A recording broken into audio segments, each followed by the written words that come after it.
Tonight's episode of the Tuesday Night Cigar Club is brought to you by Drew Estate. Come experience the rebirth of cigars at www.drewestate.com and download the free Drew Diplomat smartphone app today to discover nearby retailers, RSVP to special events, redeem points to win exclusive Drew Estate merchandise, and much, much more.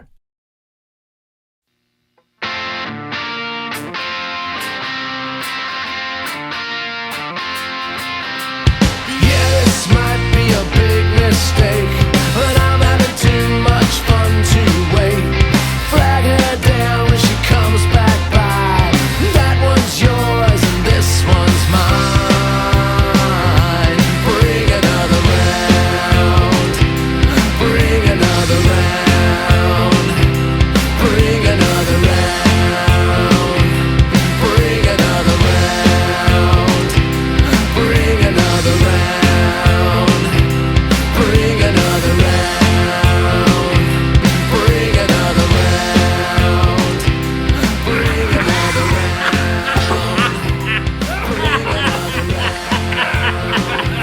Bring another round.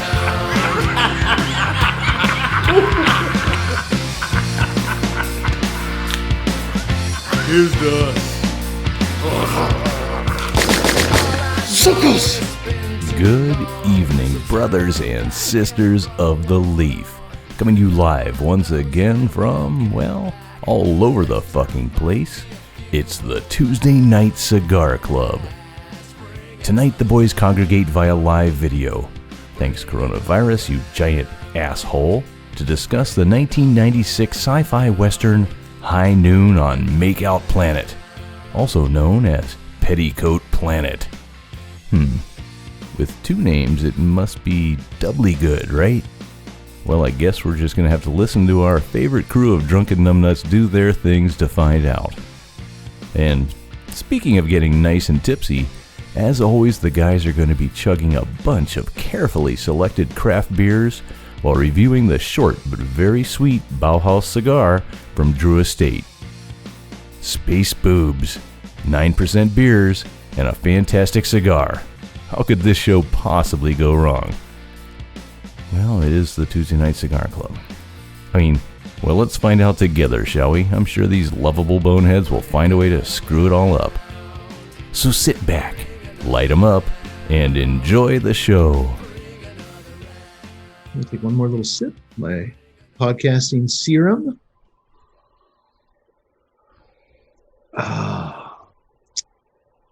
So here we are again.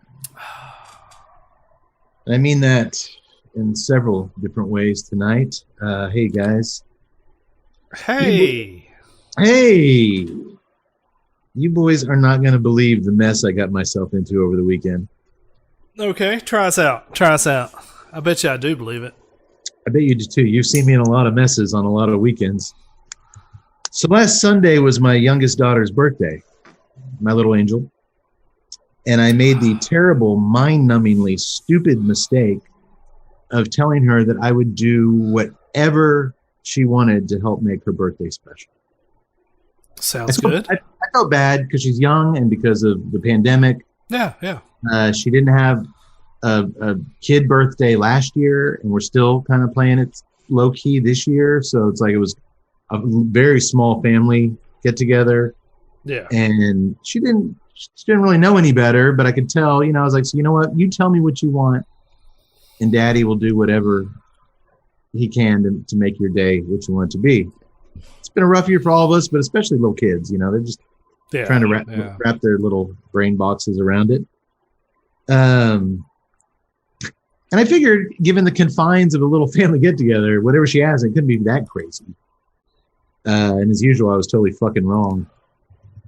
Remember late last year when I told you guys that I was stuck in traffic and I listened to a 2-hour Paul McCartney interview with Howard Stern? Oh, yeah, you were doing the diddly thing. And I couldn't stop talking like Paul McCartney. And for days, I was just talking like Paul. I just got entranced by his voice. Yeah, that made for a fun podcast. Ugh. Well, that's a podcast that actually never made it on the air. Oh, yeah. It was around Christmas time, and it was one of our lost episodes. Karma. Somewhere in the archives. Just talking, just a little talking. But somebody didn't turn on the old audio dial-a-roo, turn the dials, man. Just hanging out with my chums. All right. It was a pathetic, incredibly bad, entirely obnoxious impression, as my wife and the doctor told me constantly.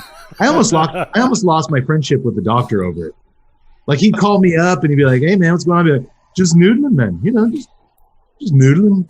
And he'd be like, he'd hang up. He'd hang up the phone. He'd like, just "I'm to not be talking." fair, I don't like doing impersonations in front of the doctor. He's way too hard of a critic. But I couldn't stop. I just couldn't stop for like a week. But I eventually threatened with, divorce, or at least a long separation, and losing one of my oldest friends. I like went cold turkey. I got over it. And but the most baffling thing about that whole thing, my daughters loved it. Like, they would ask me to talk like Paul McCartney, which doesn't really sound like Paul McCartney, all the time. Oh, that's awesome. It was so bad that, like, when we played Barbies, there's a brunette rival of Ken's, Ryan. They renamed Ryan Paul, so when I would play Barbies with him, I'd have to be Paul, Barbie's new love interest, but I'd have to talk in the Paul McCartney fake voice. "Hey Barbie, just hanging around the dream house, just noodling, man. Just plunking away." And dude, they would eat it up. So it was just as huge. But dude, that was months ago. I haven't done it in forever. They kind of forgot about their kids. They move on. I'd actually forgot about it too, but my little angel hadn't forgot about it at all. So guess what she asked for? Her big request. She asked that I talk in my horrible Paul McCartney voice for her entire birthday party. Nice. And I was like, okay, she's going to be busy. She's going to be wrapping presents. Obviously, if she's not around, I can talk normal. But there I am sitting next to her Nana on the couch, and my little girl's just staring at me across from the room. So I had no choice, because like forever she's been asking me. I don't do that anymore. Like, come on, we're not doing that anymore. But dude, she's standing right, not across the room, looking at me. So I'm like, it's her Nana, man. She doesn't know what the hell's going on. And all of a sudden, I'm just like, it's like reminding me of sitting around the old parlor with me mates, man. Just noodling around on the guitar, just searching for some chords, man. Just noodling. Just looking for some changes. Just digging deep, noodling. Man, just noodling around. Dude, my daughter's across the room cracking up, just dying, loving it. Paul's back. And my wife's mother is looking at me. So then everything's normal. She runs off. Everything's fine. I'm outside on the deck having a normal conversation with my daughter's grandpa and her uncle. And once again, I see her standing over there by this pole just looking at me. And I was like, fuck it. Now, granted, I had some IPAs. It gets a little bit easier, the social anxiety of doing this. So I just start firing it up, and I'm just like, boys, I feel like knocking a little bit on the piano, plunking away, just doing a little plunkety plunk, just finding some chords, man. When I was a wee one, I didn't even know my nose from my toes, man. Real hamhead. It's a real hamhead, just plunking away, plunk, plunk. Dude, these guys are looking at me like I've been overtaken by some like mentally challenged British ghost. And it's like, embodied my spirit. They don't know what the fuck is going on. Number one, we don't have a piano, so that made no sense. I don't have anything to go plunkety plunk on. And two, it's just like, what the fuck is wrong with this guy?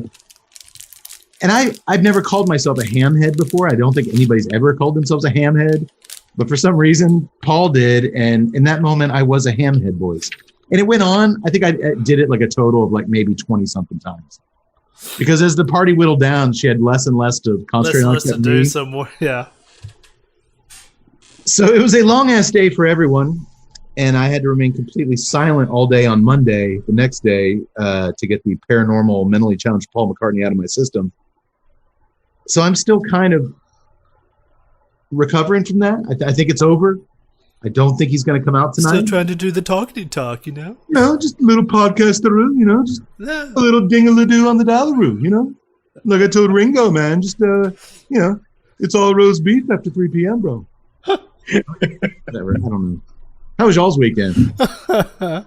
I dare anyone, though, to listen to 2 hours of him talk and not just be like in a Paul McCartney trance. He's got like the most...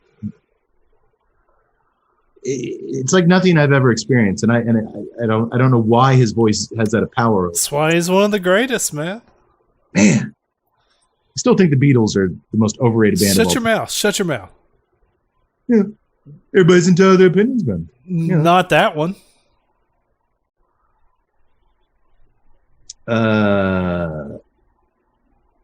Welcome everybody to the Tuesday Night Cigar Club, episode 136. Is it 136? I think so. I hope I labeled that right. Yeah, it is.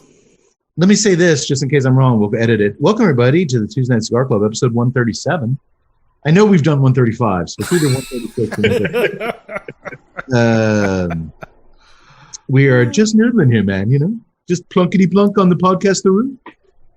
Speaking of podcasts, man. I heard something on the radio yesterday. Look at me all topical and shit. I didn't do any research on my own. I just didn't want to do it. It's going to offer like an excuse. No, Why start now? I just didn't want to do it. But speaking of podcasts, I was listening to Colin Cowherd. You don't do sports, Yaks, Tut. I'm sure you know who he is. Yeah.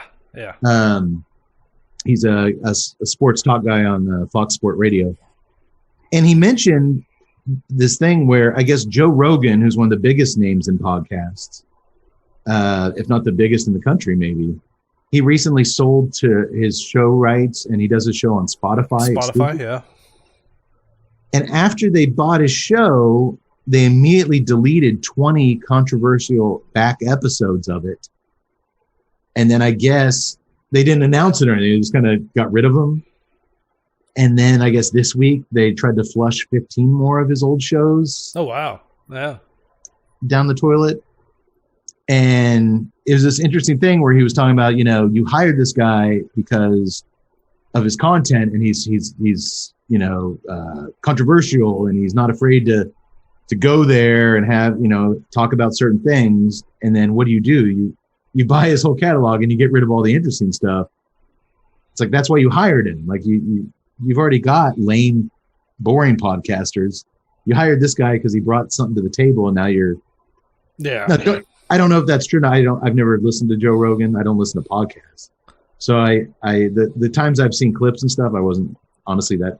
It wasn't my type of deal. Yeah, it's not my thing either. But anyway, so I thought that was interesting that they bought his show and then immediately started to neuter him and get rid of all the good back stuff. Yeah. But then I liked what Colin Cowherd said, who also is kind of an abrasive kind of voice in sports radio. But He's a contrarian. I always got a kick on him. He said, in order to make a successful podcast, in his opinion, you need two things. You need to drink lots of beer while you're recording it and cuss a lot. Check and check. Boom. Yeah. And I was like, well, shit. Maybe we'll get bought out by Spotify. But then they'd have to delete 135 fucking episodes. And that one that y'all didn't put out because nobody saw it in the first place. Can we hear more about the Gold Monkey episode? Yeah, but I thought that was really cool because he does a podcast on the side, and he was like, the only way that it works is it's unlike here on the real radio. He's like, I drink lots of beer and I'm able to cuss. And he's like, that's what makes a good podcast, and you've got to have those things. I'm like Tut said, check, we got this thing. And I want to announce right here on the Tuesday Night Cigar Club, you've heard it here first, we are not going to sell out to Spotify under any circumstances unless they offer us some money. Absolutely. That is a line we will not cross. I'm not giving it to them for free. Now, it's not going to be, I don't need much. But I don't think we're getting much, but well, not if they're deleting all the good shit. Do you think they would pay us to stop us? I'd be open to that conversation. Tut actually offered me some money before the show to stop this. And I told Tut no, and I'll tell them no too. Again, let's see the check. I was about to say, I didn't come at you with Spotify money. Well, folks, what we do here every week, in case you're new to the show, we talk our way through a movie that's been expertly paired with a premium cigar. Nothing but premiums here on the show. And a beer. And since we have a tiny little cigar tonight, I'm going to let Yak Boy introduce the beers first. I am going to explain. I have a little bit of explaining to do about the cigar selection tonight. But Tut and I've already been drinking here for a little bit. So, Tut, you had a generous, gorgeous head on that beer you poured. So, Yak Boy, could you tell me a little bit about what he's drinking first up?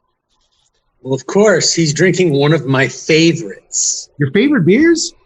One of my favorites, yes. Man, you know your beer. That's a bold statement.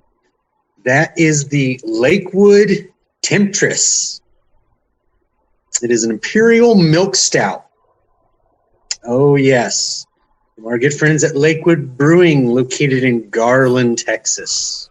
Are they our good friends? They're my good friend. I drink enough of their product. Okay. It looks tasty. And we certainly have some temptresses in tonight's movie.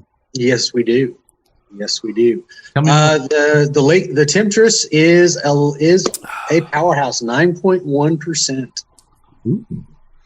I don't know where we got the 1.1%, but hey, I think 9 would be good enough. Yeah. But and it still has a little bit. They say it has about 50, 55 IBUs. So there's a little bit of bitterness, but it doesn't. To me, I mean, it's not really something that you can really pick up on in comparison to everything else. No. But as a milk stout and being an imperial milk stout, very chocolatey. Not much on the coffee, but a lot of the sweetness from the milk stout. Get a lot of the sweetness, yeah. Caramel flavors, things like that. And of course, it is very creamy. I mean, that's one of the number one things I really like about it. Creamy and it's heavy. Nice on this cold night. And we're not without, having done other Lakewood beers. I mean, I did here just recently. It was a variation on the Temptress. It was their French toast. I almost went to it today.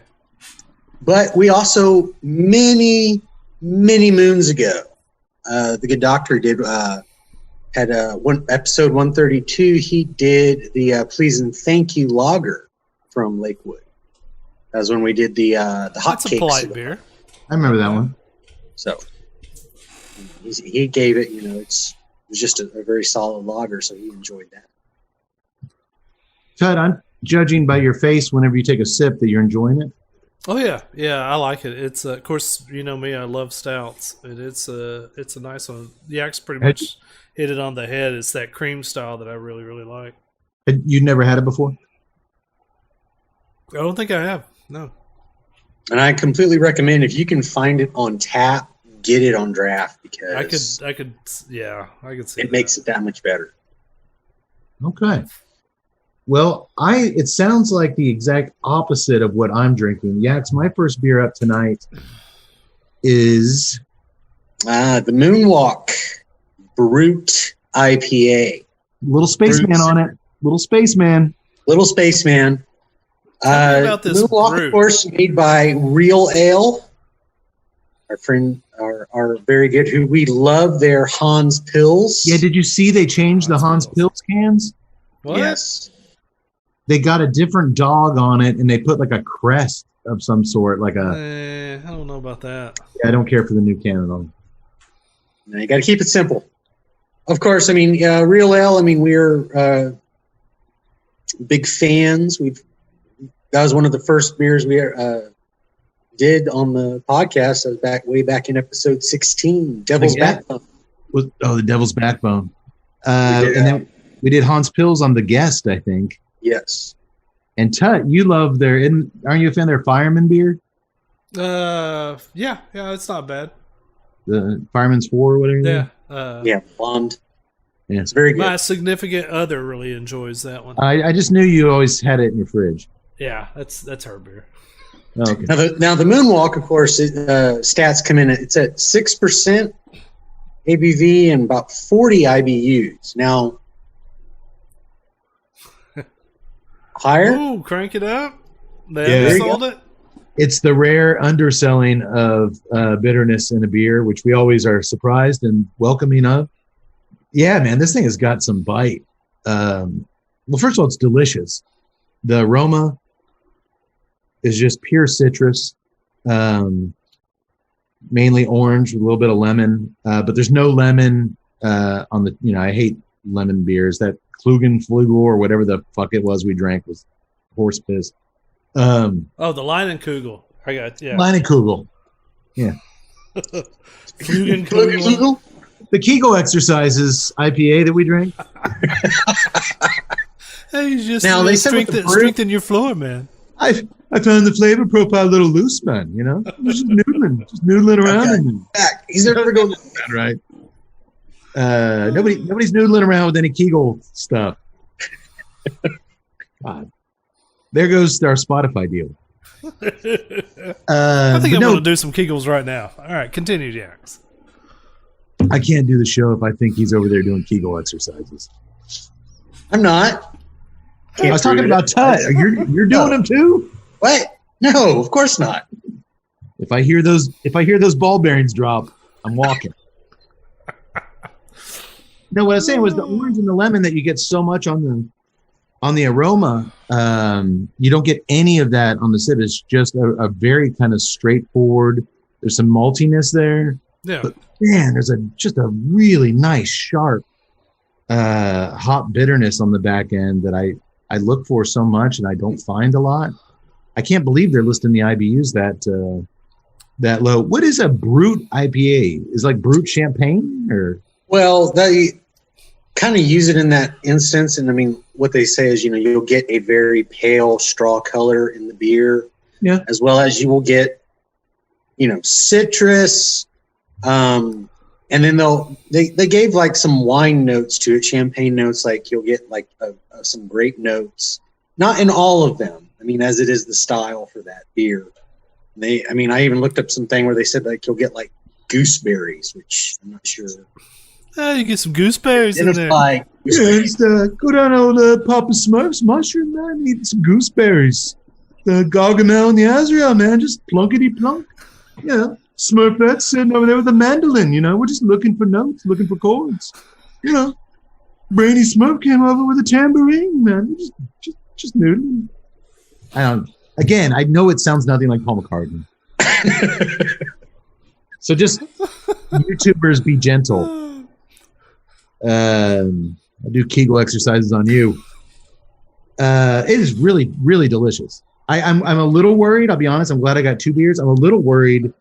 I'm glad we're smoking traditionally from this line what has been a ballsy cigar, because it's going to have to be to stand toe-to-toe with the hops I'm getting off this beer. So we'll see. If not, I have an Imperial IPA I can switch over to, and it'll be much better. But they usually oversell their hops. I don't know. We'll make sense of it somehow. All right. So I'm doing the Moonwalk. Tut's doing the Temptress. And Yak Boy, you're going to outshine us all with your pair. Oh, and by the way, my Moonwalk, of course, with the astronaut on it. Our movie tonight, one, we get a lot of shots of the moon. It's like a third of the running time is shots of the sun and the moon. And it's also about an astronaut who, a spaceman who plummets to a planet. Anyway, my second beer ties in as well. I get extra points for 2 beers. Yak Boy, show us how it's done, man. What are you drinking? Well, as I was trying to find something, and I was like, after watching the movie many times, science. It was for science. He's like, what do you do with that? How do you do it? What would you do with that? I couldn't figure. I was like, like you, I was like, I'm going to go space theme. Old West. Old West. I mean, there are beers go both ways with that. And I was like, but titties. It's like, well, if you got titties, you can't just have one titty. You have 2 titties. So you would have to have, say, dual exposure. It is a collaboration double IPA. All right. Double IPA, all right. Double IPA. From our wonderful brewery of Stone Brewing. Oh, Okay, there you go. They got And another San Diego brewer, AleSmith. Okay, yeah. So it is, as I said, is a double IPA, and it's a little bit rocking on the stats, 8.2%. Now, this one also comes in at 60 IBUs, and I would put that one spot on. Yeah, Stone doesn't fuck But around.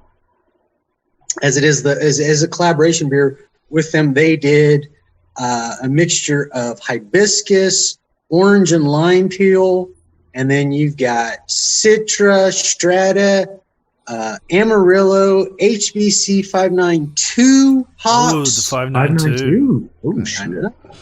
HBC 592. When was the last time you had a beer with that? Digging deep they are. Yeah. So I'm liking it. It's good, yeah. Not too bitter? It's good. I mean, and you can tell it's got a more of a reddish pink tint to it from that hibiscus. So We did a hibiscus beer, didn't we? I think so. I think we did. Was it that was a persimmon beer. no, there was a Was there hibiscus? I want to say that it was. We did the Barrow's persimmon beer, but you're right. I'm pretty sure we did do a hibiscus beer. It's a distinct taste, isn't it, Yax? It is. Now this one, that's not their primary focus, was making it.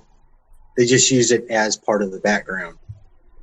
There is still that little bit of sweetness. You can definitely tell that there is a floral component and that it's leaning towards that specific. You can tell. I mean, from what I remember from that hibiscus beer, this one has a little bit of that in it, but it's not, like I said, it's not the main focus here. So I'm like, So it sounds like you got a lot of flavors going on, though. It'd be interesting to see how that, out of all the beers, it sounds like yours is the most complex. We'll see how that goes with the cigar. I'm really wishing I had picked up some of that Temptress right now. I'm gonna guess at the end of the night, Tut hit a home run with this pairing, but we'll see. Oh, I can already tell you right now, it's a home run. I'll tell you, it's going to be good with the cigar. All right, Just well, smelling this I wish bad I would. boy, it's gonna I be always good. look for Temptress every time I go out. Any place that I go to that would possibly carry it, I look, and in this area, there's been nothing. it tempts you in. It does. It really does. Cedar Park, the boutique bottle. It is there in 4-packs.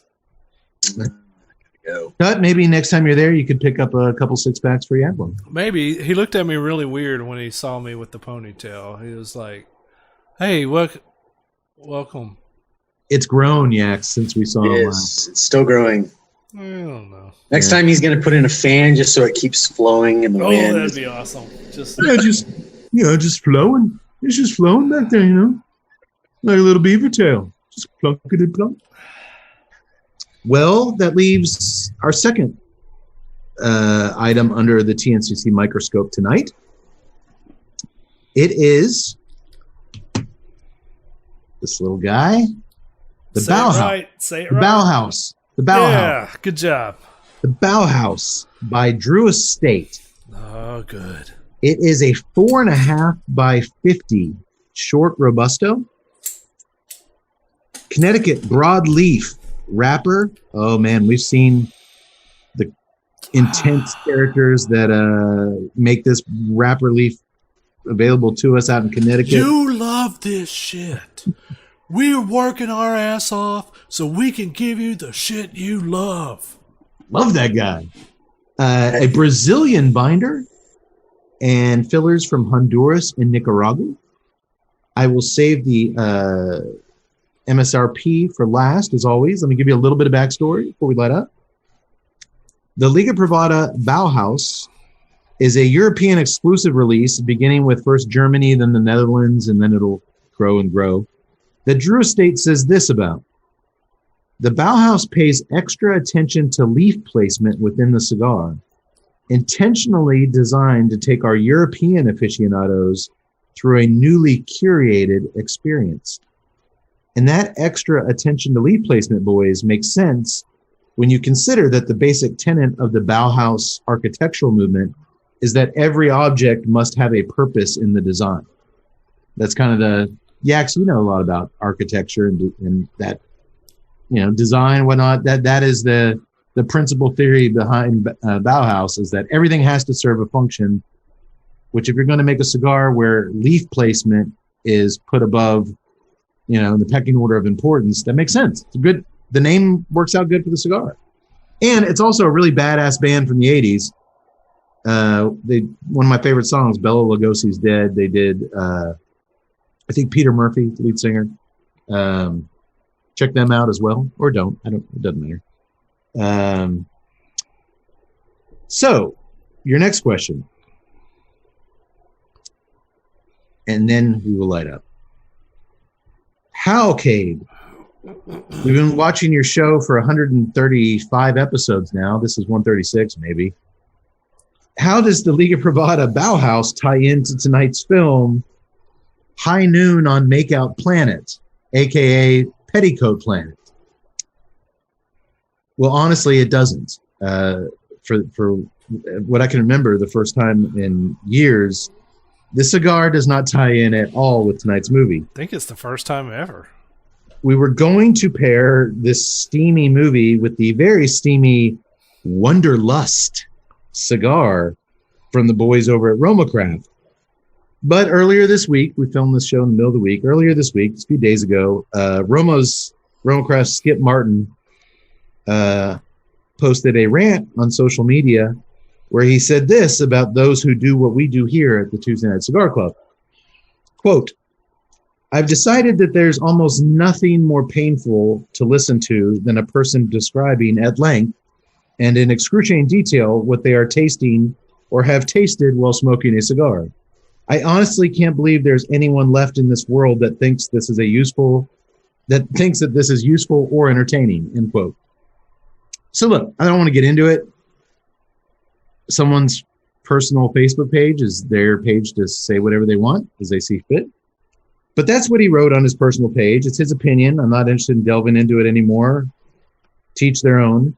But it did, I think you guys will agree, understandably, feel very weird then to fire up the microphones and give Aroma Cigar any airtime this week. And describe what we're tasting? And describe what we're tasting, which according to that cigar's manufacturer, you'd have to be... Well, that or we could have really just did a really short episode. What are you tasting? I'm tasting nothing. Absolutely nothing. Well, look, this isn't the first time he's kind of poked the hornet's nest of cigar reviewers. And that's fine. Like I said, you can say whatever you want. I don't care. By no means does our bounce and Wonderlust off the show tonight mean that we won't feature a Romacraft cigar again. By no means, hope not, because that boy makes some good cigars. Sure he does. By no means does that mean we don't still consider Mike and Skip friends. I sure do. I love hanging out with them. I love every time we fuck get this up for me, Cade. If you fuck this up, I won't. I know you two are still planning to be there for Weasel Fest in a few months. Go down there and party with those guys. It just means that it would have felt very odd to smoke a Wonderlust tonight. So I called an audible and picked something out of the humidor that was sexy as hell and just begging us with its smoky bedroom eyes to light it on fire, stick it in our mouths, and talk about it for 3 hours. Right. And that is when the Bauhaus spoke to me. And we're going to speak about it tonight in excruciating detail, I might add, just like y'all folks at home like listening to. Well, we're going to tell you every nuance, every flavor for 3 fucking hours, and you're going to lap it up. It's going to suck when the Axe and I go down to Weasel Fest HQ and I get shanked by Scarface. This is for my boy Skip. Oh, come on, Scarface. No, I didn't purposely say anything bad. I don't want to, like I said, I don't want to get into it. It's just somebody's opinion. It means nothing to me. I don't feel like I need to defend what we do because it's what we do. And, plenty of people enjoy it. Well, I'll give Skip a little bit of a hard time. It's hard to be critical about people describing what they taste like when your hashtag is testosterone. It just kind of like, Why that hashtag? Apparently, it tastes like something. It's a What does it hashtag. taste like? Taste. Oh, it tastes like tobacco. It tastes like All right. tobacco. There's good and bad tobacco, and that's the end of it. Don't What you is- dare say. What Don't does you dare bad say. taste? What Another, does bad tobacco taste like? don't you dare say another sentence. All right. It tastes good or bad, and that's it. All right. Hashtag testosterone. Well, it remains to be seen if we're going to get any. By the taste- way, would you please let the that grand version of the Bacca release on the market? I heard that you were. the Grand Please. Perfecto. Oh yes, please. Yeah, you were going to actually hook me up with one of your Grand Perfectos from your Weasel Fest box. Oh no! I was giving you the Wonderlust, but then I smoked that. And I was like, no, dude, you go. You're like, okay. Like, I didn't finish my sentence. I was like, okay, I guess that, all right. I have to taste it again, but I think that Grand Perfecto is probably one of my top 2 cigars right now. I love that thing. The Baca? Yeah, that The- Baca. And Baca. and I'm not a fan of the Baca and the other Vitolas, but that Grand Perfecto version is perfecto. Now, that said, I'm really interested to revisit this bad boy because I remember having it before. I've had a wonderful experience before.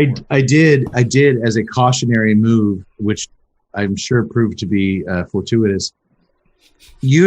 I've given you show cigars before, very rarely, but sometimes, and you'll admit to me, like in a shameful text, I smoked it ahead of the show. Like I couldn't help myself. Like I chained myself to the mattress. I told my wife, don't unlock the door. But one night at midnight, Tut in his ponytail burst out of the room naked, went to his humidor, grabbed Steve Saka's Brulee Blue, and went outside to smoke the shit out of it. So I had to find another one.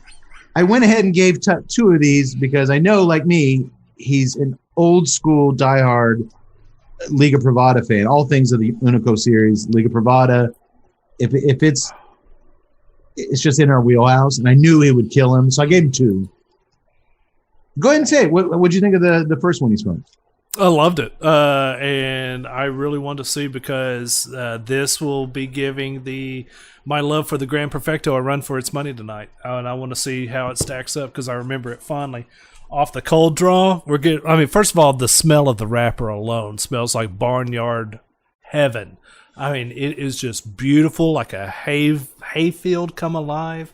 The cold draw coming off, and I even got the terminology correct this time.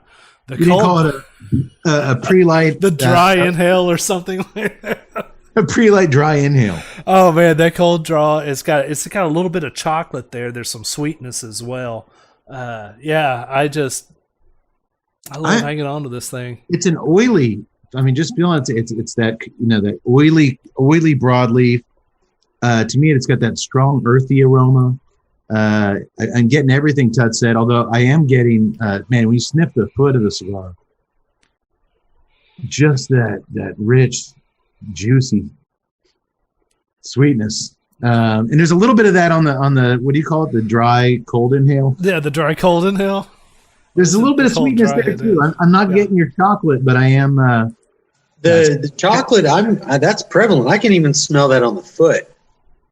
Is Yak Boy, just to piss Skip off, is it more of a Cocoa Pebbles chocolate, or are we more into like a Nestle's Or cocoa nibs. What about, is it cocoa hot nibs? cocoa, or Some a touch of cocoa nibs, maybe some cocoa puffs. Cuckoo for that. I think we're all cuckoo for Cocoa Puffs. Well, let's light these up. And speaking of cigars, y'all know who makes some really flavorful ones? Tut? Who's that? Drew Estate.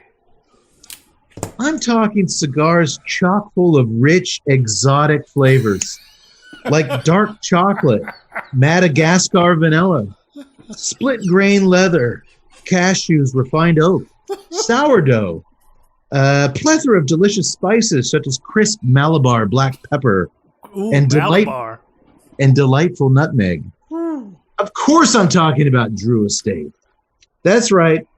Our good friends have created one of their most flavorful offerings in their vast portfolio, and it is the Herrera Esteli Miami. Crafted by Level 9 Cuban rollers at the famed El Titan de Bronze on Calle Ocho, the Herrera Esteli Miami line is expertly rolled with a lavish.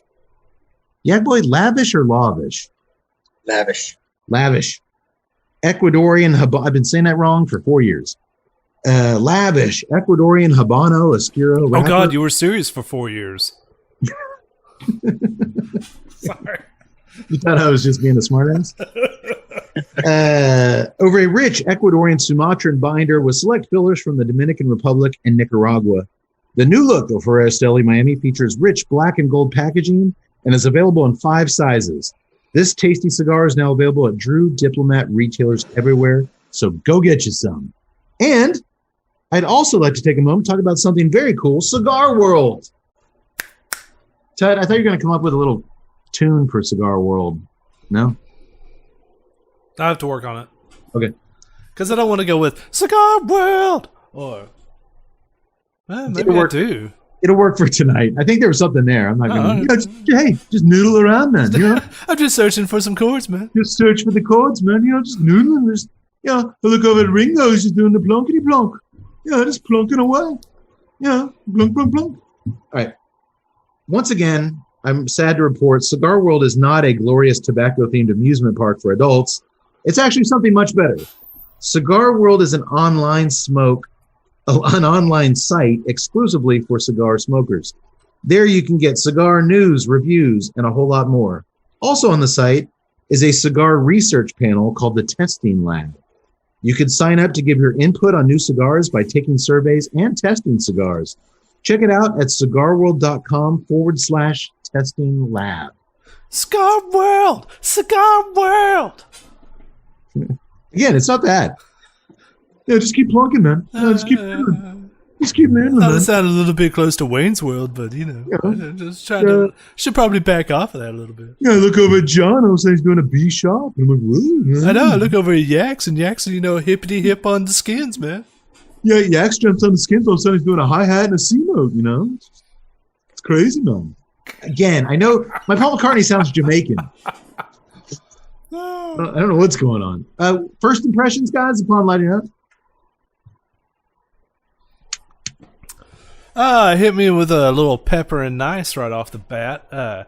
Also has a little bit of that pepper feel on the back of your throat after just I guess mouthfeel, for lack of a better word.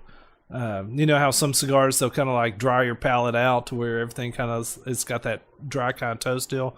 This is like leaving a little bit of spice there, a little bit of pepper on the back. Not like drown you in pepper, but nice little peppery note there. Boy, that pepper is kicking on the initial through the nose. Yes, woo. Very much. In behind that pepper, you have just a hint of leather, but that's where I am on just the. I mean, we just barely lit this thing up. That's almost right off the initial blast. Yeah, I just lit up, so I'm going to refrain here for a minute. Well, boys, man, you weren't lying about that leather.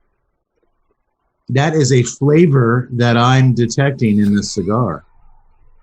I don't know if it's Indiana Jones saddlebag leather. I don't know if it's the bullwhip. Corinthian. I don't know if it's the bullwhip. But not the first half of the bullwhip. It's the second half of the bullwhip. It's the tip of the bullwhip the chick uses in this movie tonight, leather. Don't slouch on the tip. No, not a lot of slouching in this movie. The tip is it. New T-shirts? Tuesday Night Cigar Club. The tip is everything. Too accurate. No, I meant when we do live shows, people tip us. Oh, okay. All right. Get your head out of the gutter. Don't neglect the tip on that dry inhale. The pepper has mellowed out through the nose, which, man, I wish it didn't, because that was actually battling the leather. That bitter IP. No, the bitter IP. The IP.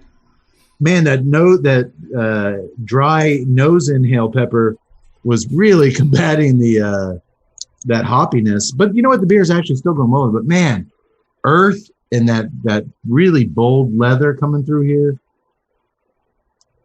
Dude, it's smoking like a Liga Privada, which It really is. That's why. well, I should be more specific. Like the dark side of Liga Privada, not a T52, not a. This is definitely from the family of nines and feral pigs. I have to say the beer pairing fails. It is too strong for the cigar. That undernote of leather that comes in there. Yeah. The moment it's got that undernote of leather, and then like I said, you've got a little bit of pepper and mineral that's coating the mouth. You take a swig of that Temptress, and she says, I second fiddle to nobody, and she just washes all of that away. It's But it's a creamy swallow when you wash it away. Yeah. I mean, it's a fantastic beer, and I love the beer going into it, but I don't like the pairing because I want something that either melds with this bad boy or lets it shine, and this is kind of overpowering it. Was it cool to say flavors and beers? Or flavors and wine.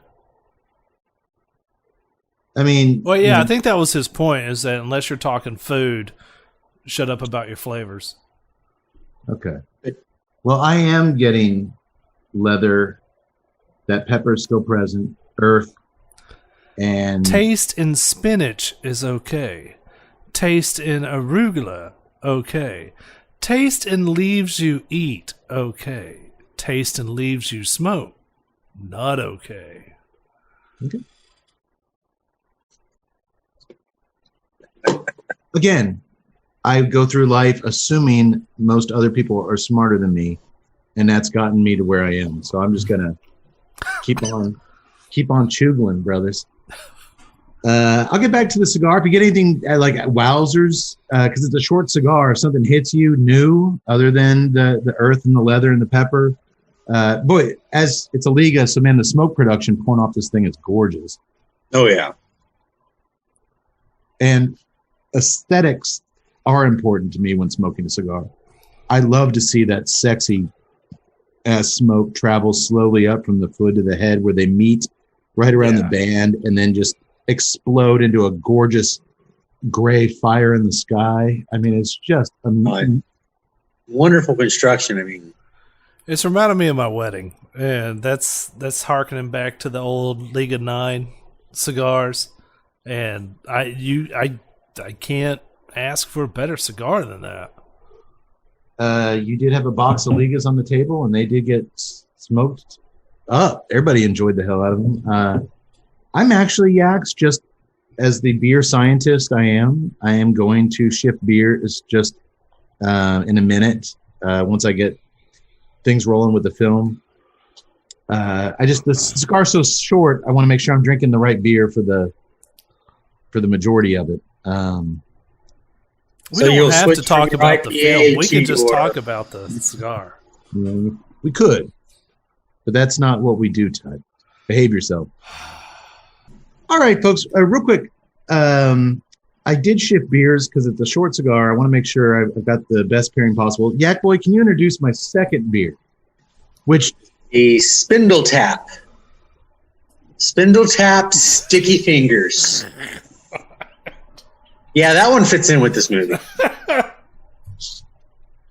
The Sticky Fingers, it is a double IPA. You shifted gears from an IPA to an IPA. Good call. The Sticky Fingers is stats come in at 8%, and they had no listing. I couldn't find anything for an IBU. Is there anything on the can? Looks like banana pudding in a glass. Yeah, no, there's nothing on the can actually. Okay. So I don't know. I couldn't. You're gonna have to judge the IBUs for yourself. 8.2, but yeah, no IBUs. Okay.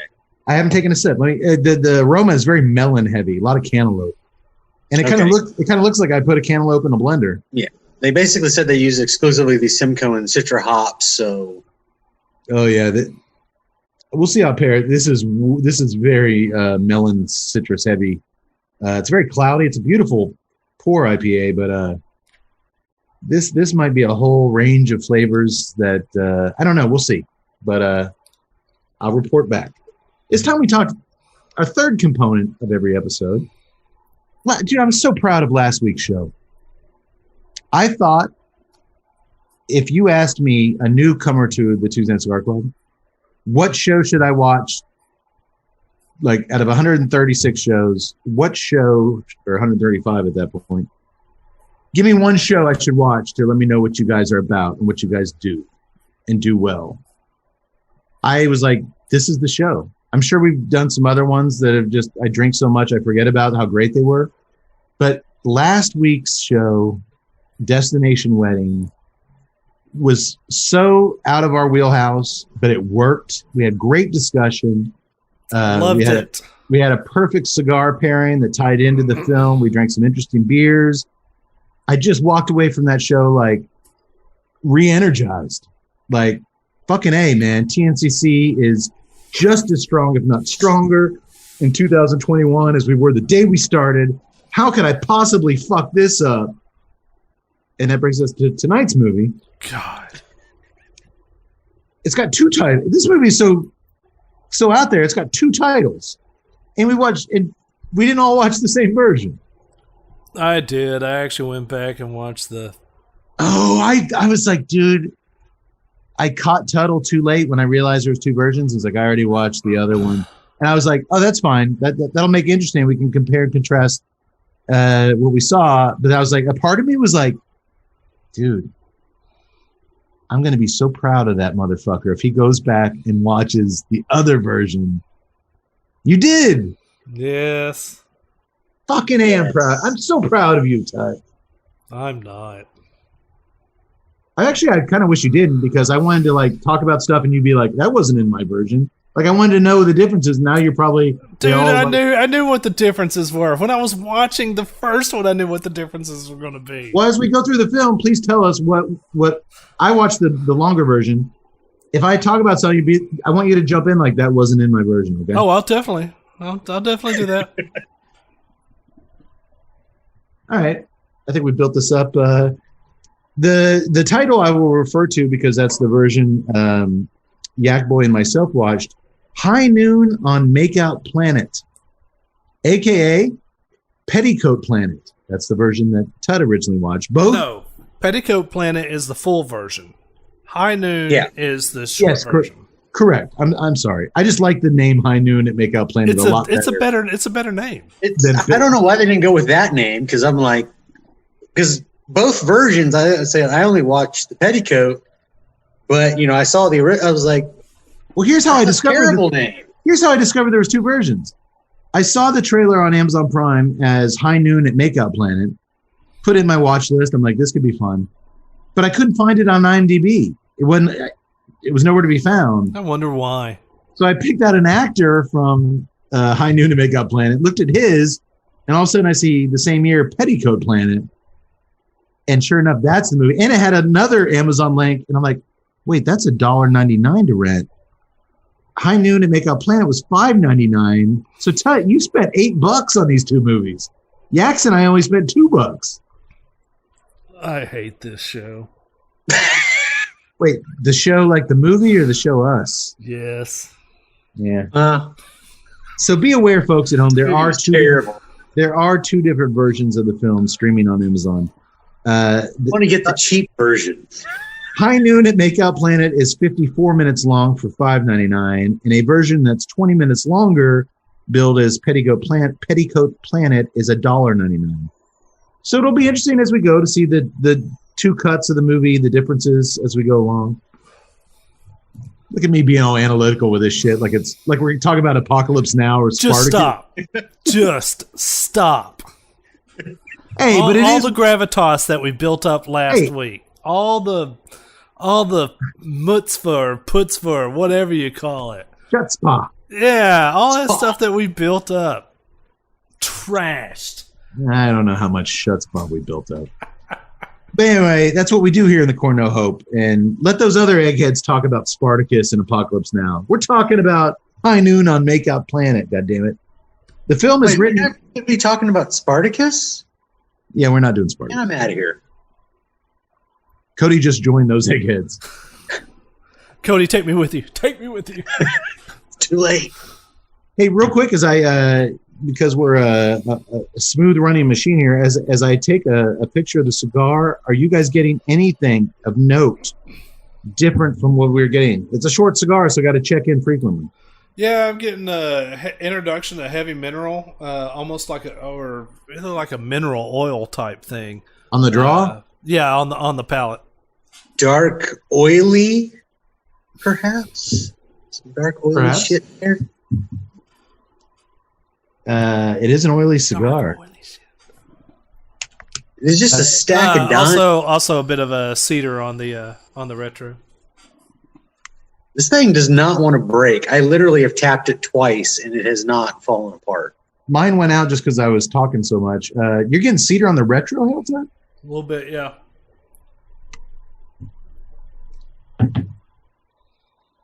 Okay. Well,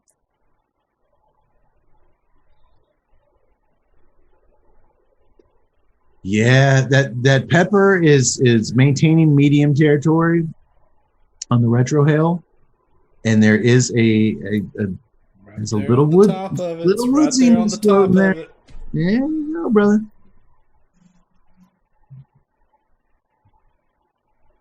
The film is written by prolific screenwriter Matthew Jason Walsh, who recently cranked out some Lifetime Network movies such as The Wrong Student, The Wrong Child, and The Wrong Roommate.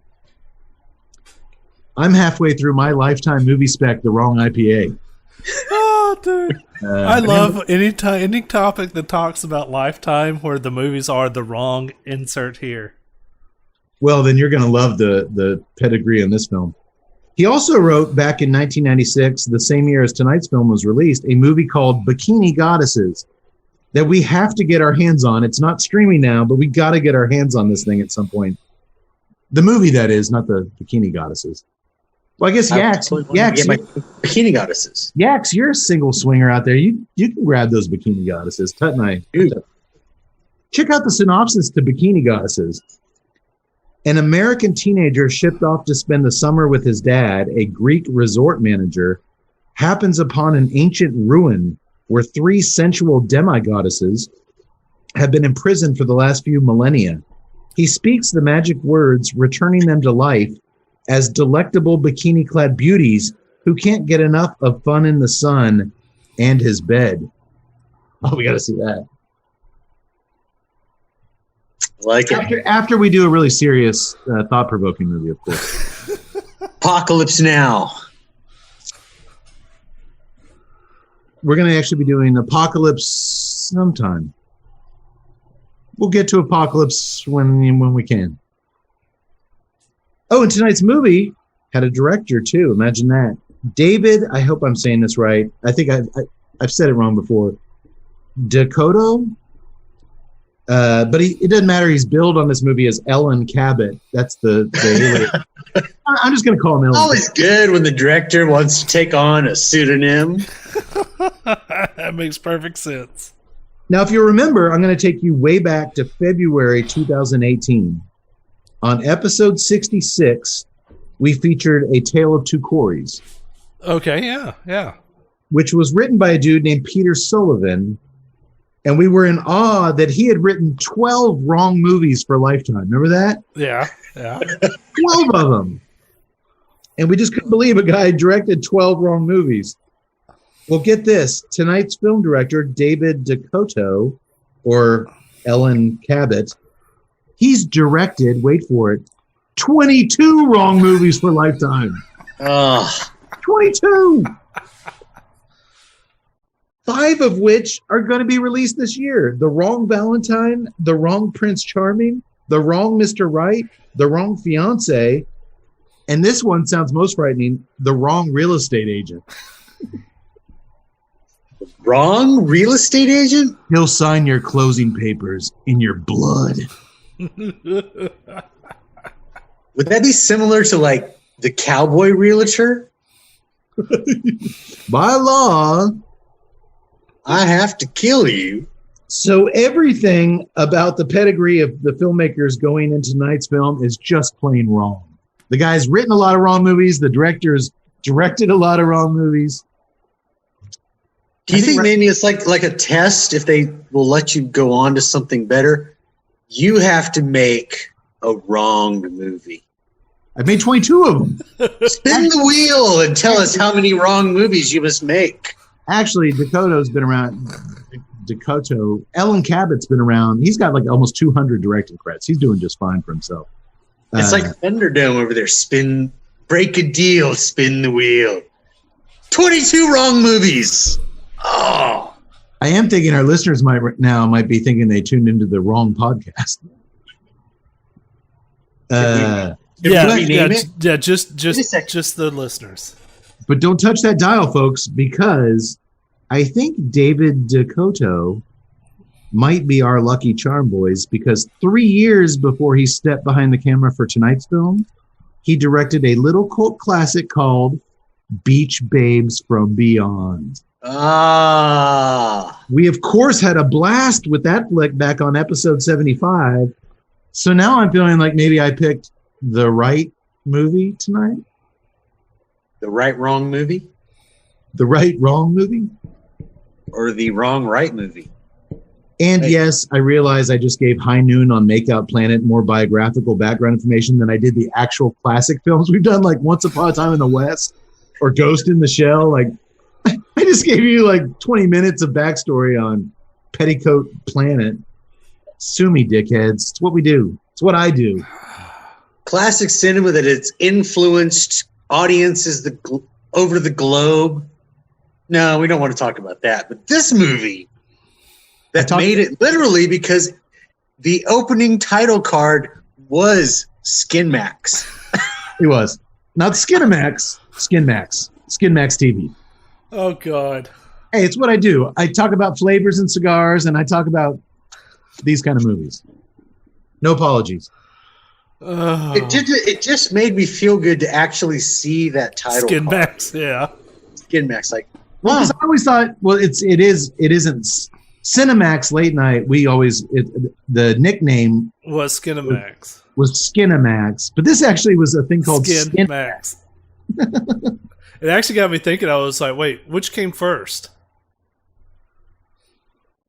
I'll tell you what comes first in this cigar: the earth and a undertone of leather and dark chocolate on that draw. I'm getting the dark chocolate on the little bit on the draw, and then that mineral. The pepper it kind of went down a little bit in the first third, but it's picking back up again. Not medium territory. This is a medium strength cigar to me, but a full bodied cigar. Like I'm getting some really bold, full flavors. I can agree with that. Man, it's not. And you're right, Tut, that cedar is making itself known, which is usually a draw flavor for me, not a retrohale flavor, but it's there. It's there with that pepper and the mineral. Oh, it's good. And it's actually doing okay with my melon beer. The official log line for High Noon on Makeout Planet, aka Petticoat Planet, is this. The hard luck life of Commander Steve Rogers takes a surprising turn for the better when his dilapidated spacecraft crashes in Puckerbush Gulch, populated only by gun-toting, hard-drinking cowgirls. The arrival of the only man is sure to cause a stir. All right, how could you tell me I wouldn't want to do this movie? A horny space guy crashes on a planet with a bunch of horny cowgirls? All right, the premise is there. Gun-toting, hard-drinking cowgirls? The premise is there. I like it. I like what you're saying. I'm going to be honest, I usually vet our movies. I watch several and then I picked this movie before I watched it. I'm just going to admit it. I got cocky after Destination Wedding. I'm like, we can do a show out of anything. I read that synopsis and I was like, fuck it. This is it. Now it all makes sense. And by the way, that spaceman dropping in the planet of horny cowgirls, that sounds eerily like some shit I'd write for our voiceover guy, Keith A. Howe, to talk about his little adventures at the end of our show. A lot of similarities. A lot of similarities.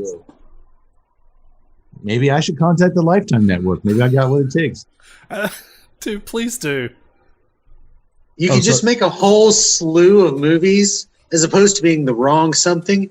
It is just the premise of a spaceman falling onto a planet, and it's a different planet. If there is ever a universe in the multiverse where the Lifetime people somehow stumble upon this show, this is the right guy for the wrong movies. Yeah. Call me. Vivica A. Fox. Big fan. By the way, she's in all 5 of those that they're releasing this year. She's like the showrunner of that series. God bless her. She does an awesome job on these. I love Lifetime movies. I've told you guys several times. You do.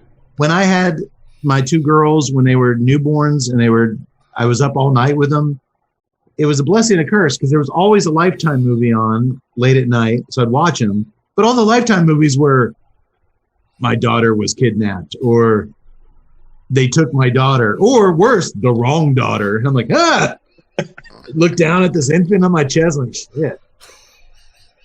But I've seen them all. I watch them all. Yeah, so let's talk Lifetime. And like Yak said, I can do all sorts of movies. Horny space guy can drop into a planet full of all-female gun-toting male women, delivered mail. Or all horny female, you name it. The possibilities are endless. You name it, I can do it. Worlds of horny women that are horny bus drivers. Oh my God, it's just me and a bunch of horny female bus drivers. Lifetime, it would not be the wrong move to make. Well, the opening credits do say Petticoat Planet on the version that Yaks and I watched. I asked Tut, they actually had different opening credits on his. It did say High Noon at Makeout Planet. So, all right, I was curious if they actually went through the effort of retitling this thing for different versions. I think that was a big mistake, by the way, Petticoat Planet. They should have stuck with High Noon at Makeout Planet. But enough about the title. We kick things off at the Venus Saloon, where Sheriff Parker is stopping by for her nightly double shot of red eye. She chats a bit with Lily, the bartender, about how peaceful things are in this one-horse town in the great interstellar nowhere. Lily says that she was talking to some old-timers about how nice it would be to have some men in Puckerbush Gulch. But Sheriff Parker just laughs her off. There hasn't been a man on this planet for eons, and we're doing just fine without him, says the law woman, as she tosses her coat off and begins suggestively grinding against every single woman on the dance floor. Yaks, what is in a double shot of red eye to make a female sheriff suddenly lose her ambitions like that? Tell our listeners. Well, that would be interesting because normal red eye that I think of is from like cocktail with an egg in it. Yeah. Some hot sauce. We learn later that Red Eye is a brand of whiskey on this planet in Puckerbush Gulch. Sheriff Parker is played by Emmy award-winning actress Leslie Kay. This chick went on to win Emmys for her soap opera work. But you might recognize her from such Lifetime movies as The Wrong Crush, The Wrong Cheerleader - Back in Action, and Stalked by My Doctor, The Return, which I believe the doctor wrote a review for on our website. He did. So she's dipped her toes in the Lifetime pool. It's a very incestuous world, this thing. So Sheriff Parker is now standing on the saloon staircase, gyrating her hips and swirling her 6-shooters up in the air, when in walks Mayor Delia Westwood, played by Friday the 13th Part 7's Elizabeth Catan, who we also enjoyed seeing naked back in early 2017 when we featured the movie South Beach Academy, where she played Corey Feldman's love interest. And she was also the girlfriend of the psycho Santa Claus in Silent Night, Deadly Night 2, which we did a show on. I believe that was the original Paul McCartney show that Tut forgot to hit the record button. Naughty Tut. But we're going to do that show again this Christmas because we're lazy. And I already got the notes typed up. Anywho, she's super foxy, this mayor. she's always foxy in any movie she does. I love this actress. And she has that great raspy bedroom voice, didn't you think? Like, I love her voice. Yax? Yeah. Well, she's not in the saloon 5 seconds before her and Sheriff Parker are bumping their genitals against one another on the dance floor. And they're not doing that for 10 seconds before they're up in a bedroom getting busy. No, they weren't. This is where we'll talk about the versions, but let me just give you guys at home what's going on from my perspective. But Tut, I want to hear what happened in the... Because, well, Yax and I, on our viewings, got to see them strip each other down to their lingerie, and then they laid next to each other on the bed just kind of and did nothing for a few minutes. Then Mayor D'Elia sucked on one of Sheriff Parker's fingers for a while, and then they simulated male-female sex in slow motion with the sheriff mounting the mayor doggy style. Then they rolled into the classic missionary position for a little bit. With the version you watched, Tut, does that mesh with what you masturbated to, or what you watched, or did they show that exact stuff, or was it a lot more? No. In our version, it was about 5 minutes of just boring nothing. No. They got naked, but it was the most unsexy, unsensual bullcrap I'd ever seen. And yeah, they just cut all of that out. It was there was nothing. It was a hard jump to the next. So that you're glad you watched. You glad you paid that $6 for this? No, I'm not. No, the $6 version was the version that had nothing in it. Oh, so you're glad you went back and spent $2 to see this? No, I'm not. Okay, scoring out all over the place here. So the secret here is that smut is cheap. Yes. Cinema is expensive. Yes. Take away all the naughty bits. I don't think Tut would agree to what he watched that first time was cinema. But the odd thing about all this, like I said, agree with with both viewings calling this cinema. These two actresses are attractive, and they're doing stuff to each other. No, they're and not. They take their tops off, but it is the most unsexy, boring scene like this I think I've ever seen on film. And the cheesy as fuck Roadhouse rock music playing over this 10-minute lame-ass lesbian scene did it no favors whatsoever. The wrong director, the wrong audio engineer, the wrong sound editor, the wrong soundtrack. Well, at the end of the day, we get to see some boobs, and we didn't have to listen to either of their atrocious fake Southern accents for 10 minutes. So I guess it was okay. Well, later that night, Lily, the bartender, she's a little bit younger than the mayor and the sheriff. She wishes for a man to appear, and just as luck would have it, she sees a shooting star crash to the ground in the distance. But it's not a shooting star, is it yet? It is not. The next morning, Sheriff Parker rides into town with an unconscious figure slumped over her horse. Mayor D'Elia approaches her to get the scoop. Well, I'll be tarred and feathered. Oh, God. What's going on here, Parker? Where'd you find this poor soul? She was laying in the remains of some strange metal carriage. Oh, you mean a spaceship? A spaceship? This person's from another planet, Parker. Oh, well, that explains a lot. It's the damnedest, strangest woman I've ever seen. I mean, look how short her hair is, and she could do with a shave, too. Mayor looks at her. Sheriff, this is not a woman. This is a man. A man? All 37 women gathered in the street explain in unison. Yes, a man, Mayor D'Elia says. He probably took a wrong turn on the intergalactic highway and crashed here. Just like a stupid man, huffs the sheriff. Hey, now, she's never even seen a man before, and she's talking trash about dudes? Well, Lily offers up her spare bedroom above the saloon to the wounded spaceman, and that's that. We cut to a 4-second shot of the sun setting, and that's cool because for those 4 seconds, we didn't have to listen to their atrocious fake Southern accents. I love the moon and sun shots. It gave me a nice little reprieve. The silence is golden. When Captain Steve Rogers, isn't that Captain America's name? That's Captain America. wakes up in bed later on wearing only a black wrestling unitard. He discovers Lily looking at him inquisitively. He asks where he is, and when she says pucker bush, he can't help but laugh. Are you serious? He guesses Appropriate response.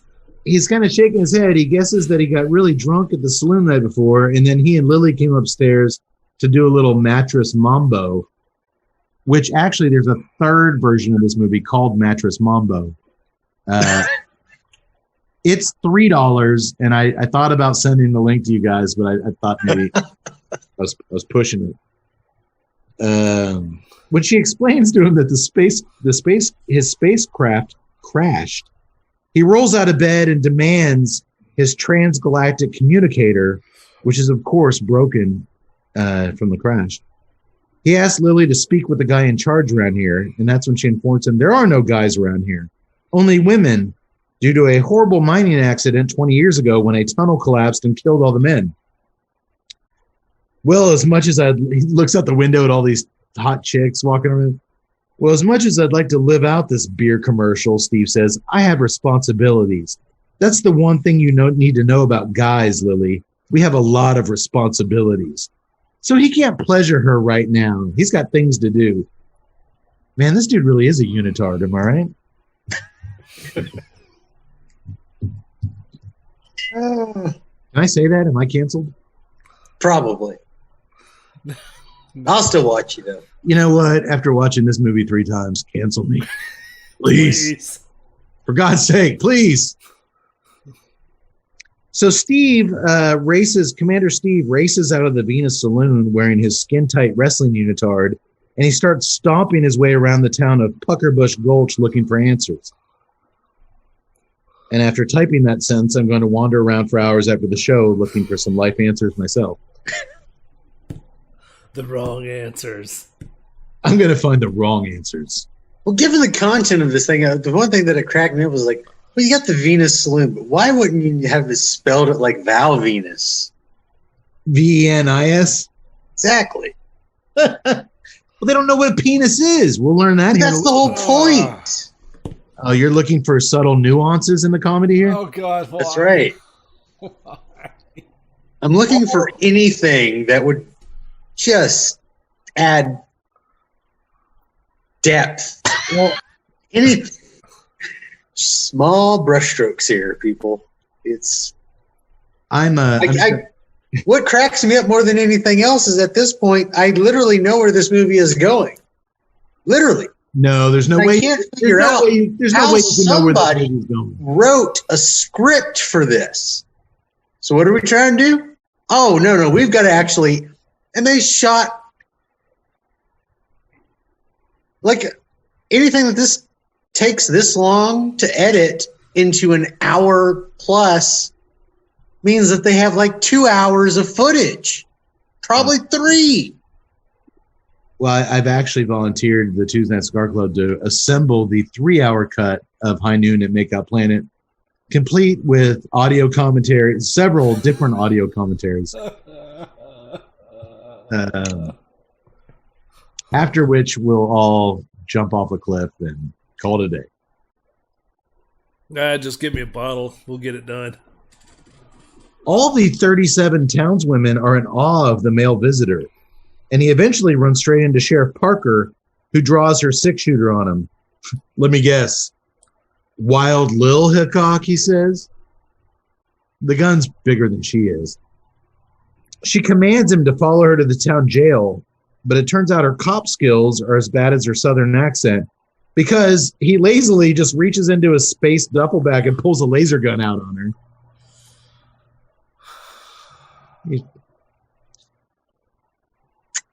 Steve orders her out of his way before he fries her ass like a side of bacon. Advantage, Steve Rogers. Oh, wait, nope. As all 50 of the ladies, or 37 of the ladies gathered around, pull their 6-shooters out. Our space boy's cornered, isn't he, Eds? Horribly, horribly cornered by horny space women. As he's thrust into a prison cell, hey, baby, I know my rights. Sheriff Parker explains that he has no rights. There's no one phone call. We don't have any phones. And there's no lawyers because the town operates under the rules of frontier justice. Her badge is the final word. And speaking of thrusting, as soon as Commander Steve is behind bars, Sheriff Parker says it's getting hot in here and she starts removing her clothes. She asks him how sex is on his planet. He says, yeah, it's kind of good sometimes. And as she starts doing that thing where her whole body is gyrating to music that only she hears in her head, Commander Steve suddenly starts laughing. Wait a minute.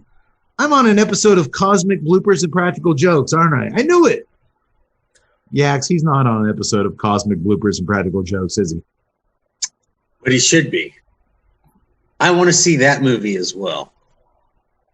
I'm working on it.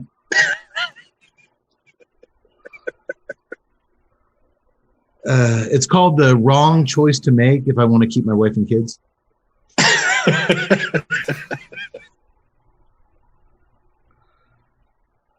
This little fucking cigar, that pepper keeps ebbing and flowing. Like one puff, I'm like, oh, it's back. And then it kicks down and lets that cedar on the retrohale show itself a little more with that mineral. That draw is consistent. That bold earth, a little bit of dark chocolate. Are you guys getting a little bit of the mineral on the draw as well? I'm getting a lot of mineral. I can't tell whether I'm getting mineral on that draw or the first part of the retrohale. The Liga Privada catalog of cigars really go all over the place, you know, from the Liga 9 and the Feral to the Ratzillas and Year of the Rats. But then on the other side, you got the T52, the stock cut stuff, and the H99 hybrid. I mean, there's just a huge, and you got the pigs which deliver an entirely different smoking experience.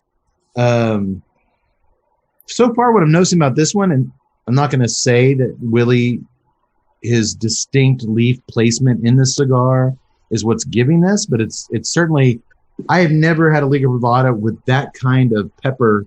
Ebb and flow before. Yeah. It hits you in the beginning and then dials down. Maybe it'll come back for a longer stretch in the middle. The bar graph is much more like this. Yeah. Watch me on YouTube because this will make no sense on iTunes. But here it's a roller coaster. It's oh man, I wish that pepper was back. Oh, it's back. Like, I wonder if that's the leaf placement was a Lajero heavy leaf that just keeps you guessing as far as that spice. If it was smart. I like it. Because every time it goes away and I'm like, I wish that would come back. It comes back. And that's kind of cool in such a little cigar.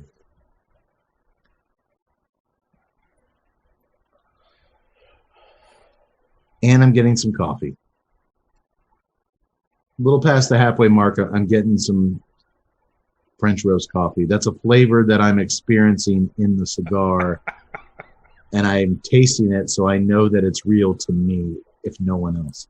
Well, the beer's pushing anything coffee tasting out of the way. Man, I'm really surprised by how that beer's treating your cigar. I guess just because of the way it looks so creamy and safe and dark and like it would play nice with anything in the Liga profile. Well, it's not like Guinness. It's not like, creamy but constrained. I mean, it's creamy but with punch. And that punch is just kind of moving some of those flavors out a little bit.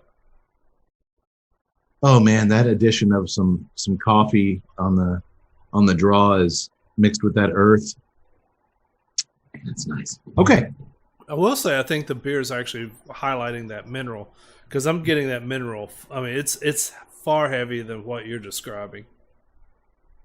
Yeah, no, it's minimal, but it's there, but it's minimal. But I don't know if my cantaloupe smoothie is going to necessarily. Dude, I'm drinking this one, then I'm going back to the fucking astronaut, dude. Speaking of the astronaut, back at the Venus Saloon, Mayor Delia pops in to check on their space prisoner. When Lily fills her in on everything and tells her that the sheriff has locked him up, the mayor isn't pleased at all by any means. And when Lily asks Sheriff Parker, am I prettier than... when Lily asks the mayor Am I prettier than Sheriff Parker? This really sets the mayor off because Lily would never be having these thoughts of who's prettier if it weren't for this dadgum man being there. Trust me, Lily, she says, men are no good in that all they do is disappear on you and they leave the toilet seat up. They're nothing but trouble and men always end up breaking your heart. I hate to mansplain things here, but it seems as if these broads are a little harsh towards the men of Puckerbush Gulch who died in a mine shaft trying to secure resources for the town. It's not like these dudes packed up their horses and rode off to find some other hoochie mamas. These guys died trying to provide for their families, and these chicks just shit on them constantly in this movie. They died horrible, agonizing deaths, and nobody cares. They all talk about the men like they're just a bunch of losers that were stupid and got killed in a mine, which probably is right, but still. Am I right? If it wasn't for their shoddy mine work, they would still be alive, providing for us. It is funny, though, from a sociological aspect.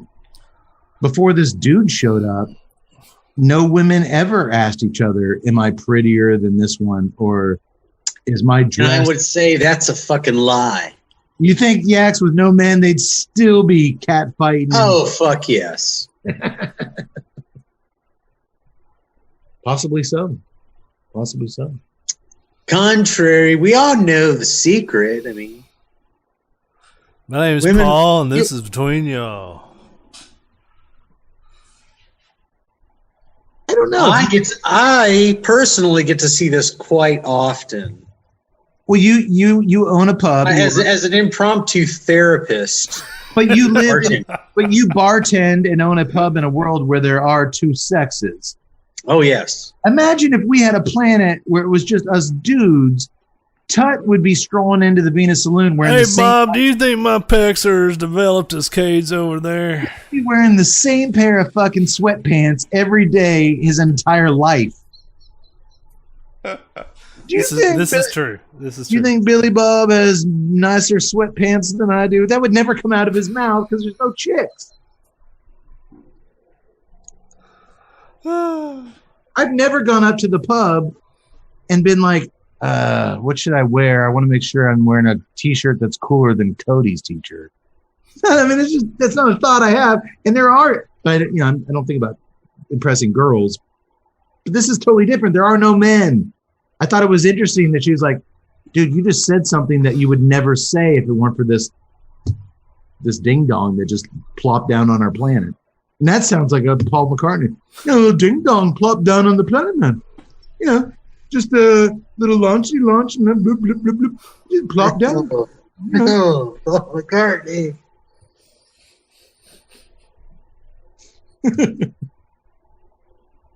Yeah. You were right. It was gone for months, and now it's back. Ground control to Major Tom, just plop, plop, plunkety, plunk, plunk. 1 minute he's soaring through the stratosphere, man. Just soaring. Next thing you know, he's like noodling, everything's cool, and bloop, bloop, bloop, bloop. It just falls, man. Are we done? Back at the jailhouse, things are ramping up between Sheriff Parker and Commander Steve Rogers.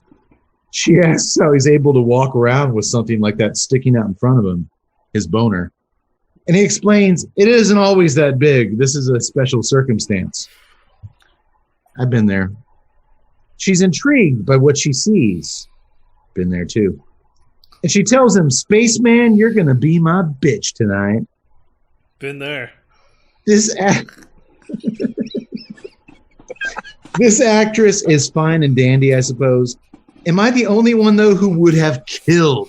I would have killed a drifter and buried him where no one would ever find him if we could have got Anna Nicole Smith to play this Sheriff Parker. Oh my God. no. That All of would a sudden, Tut, you would be loving this movie.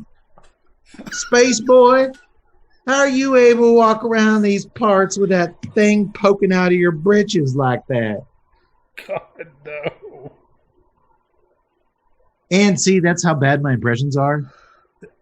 Tut mentioned Dennis Miller earlier, and it worked itself into my hand. They go, "Hey, Space Boy, Are you able to walk around with something sticking out like your britches like that, huh? That's what I want. That's what I want. Hey, if I ever do make a Lifetime movie about the wrong guy going to the wrong planet, I'm casting Dennis Miller in that thing. Hey, what's with all these bus drivers, babe? Huh?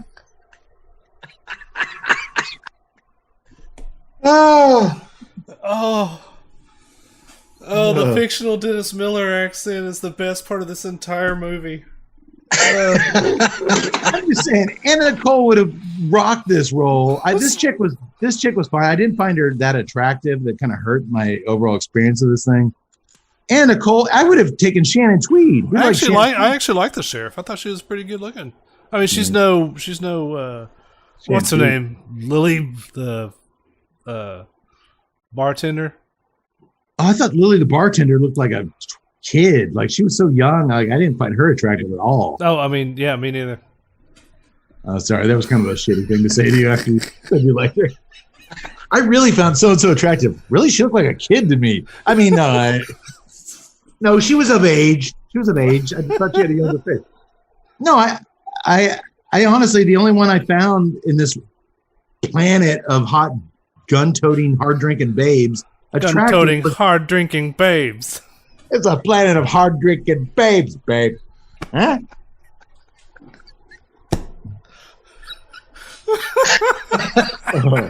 How about we get a bucket of Seagram's wine coolers and see what happens, huh?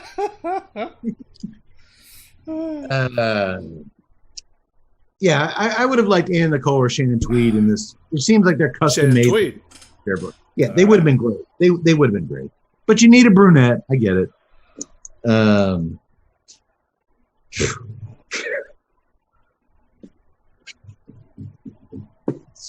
Bunch of idiots. Who do you make these videos Us? for? Us? Watches this. Who are you doing this for? You know what? I'm going to take that Spotify check for $30 to quit doing this. Comes from the question of the person who actually watched it and then decided at the very end to say, why? Why would you make this? Why did you watch it? Why did you go through the process? As Dave Chappelle said, you clicked on my face. Hey, babe, it's you in the Burger King drive-thru. It's your life choice. Deal with it. Huh? Cha-ching. All right, I need a quick break, please. I found some way to save Tut from leaving.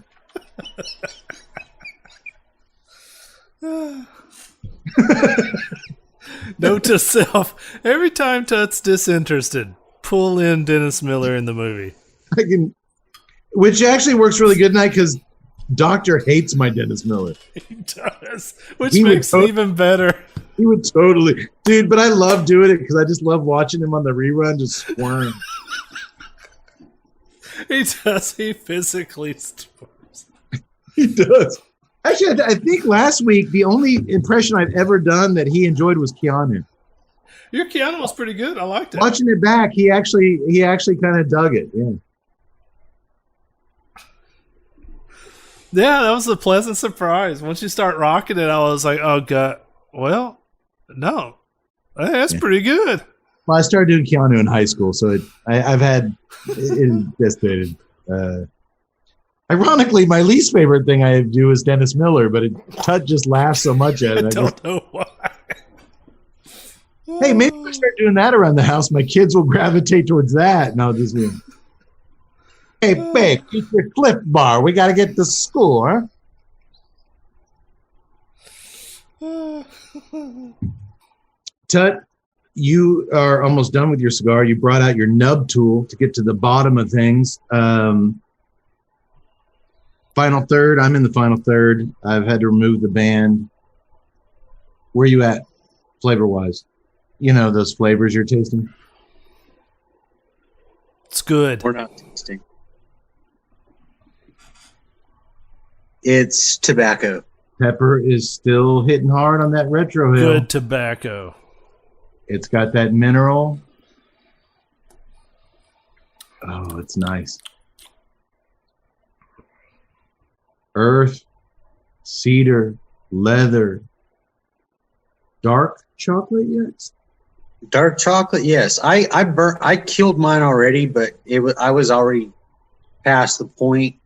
But yes, Okay. the cedar was I won't say that it was a weird component, but it was just weird to have it be so prevalent. Speaking of cedar as a flavor, usually with the Liga, the 9 and the Feral, I get more of an oak, a more heavier wood, an oak, a mesquite, mainly oak or hickory. When we're talking woodsy flavors, Skip's head just exploded with me mentioning all those different types of trees.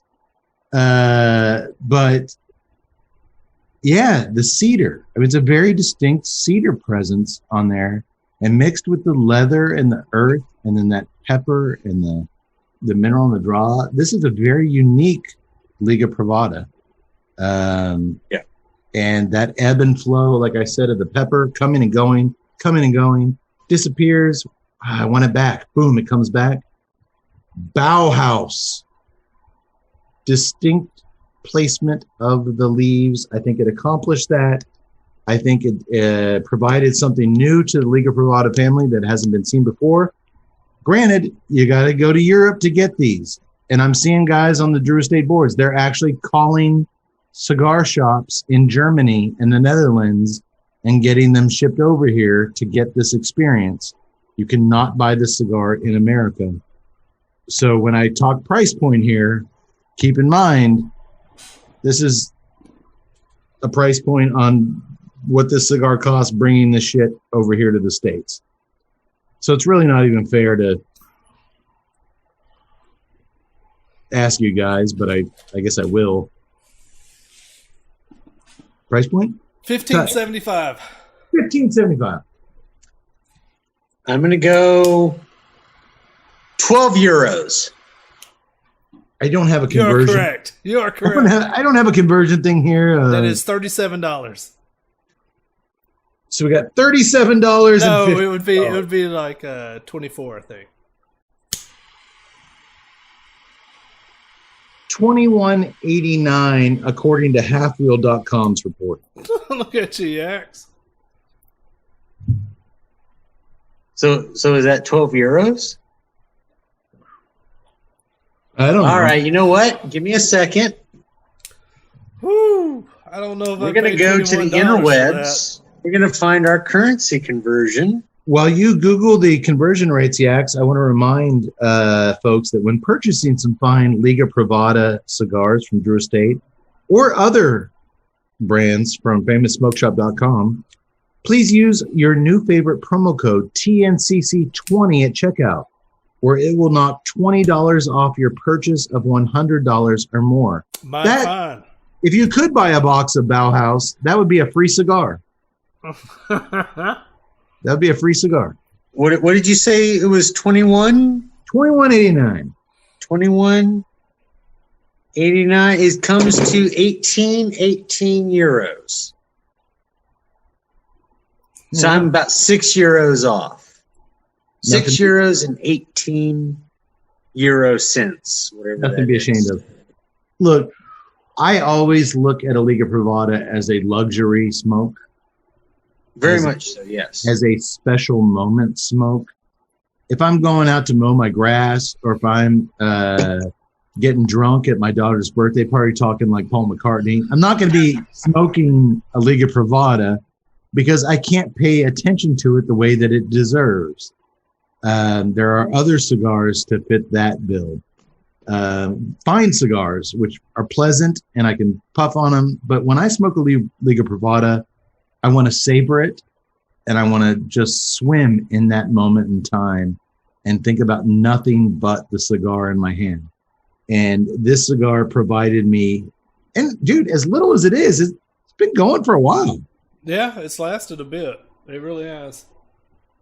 So, these cigars were generously provided for review by Drew Estate.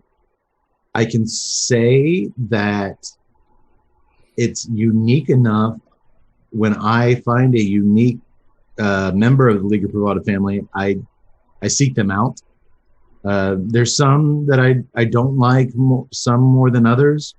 For some reason, the Velvet Rat doesn't do much for me. I've had quite a few of them, and I love it. I like it, but I wouldn't go out and necessarily buy it when I could buy some Feral Pigs or a Year of the Rat. I love the Year of the Rat. I really dig this cigar. I love cigars that keep me guessing strength-wise. I love cigars that I'm like, all right, here's where it is, and it's settling down, and oh, here we go. No, it's not. I like cigars that keep me on my toes. I hate boring cigars, and this is not a boring cigar. Agreed? Not a boring cigar. Definitely not a boring cigar. And I like the way that you talked about it as being a moment cigar. I can agree with that. Yeah, you just want to be alone with the cigar in this moment. Hey, get a room, huh? I don't think 20 is... That's pushing my price point, Well, but again, it's not out of what I've paid before. So again, you're bringing this over from another continent. true. You're not walking into your local shop and dropping 20 on these. You're having to deal with all sorts of Customs and all that customs and all sorts of stuff. So, it's very unusual. This is a very unusual circumstance for.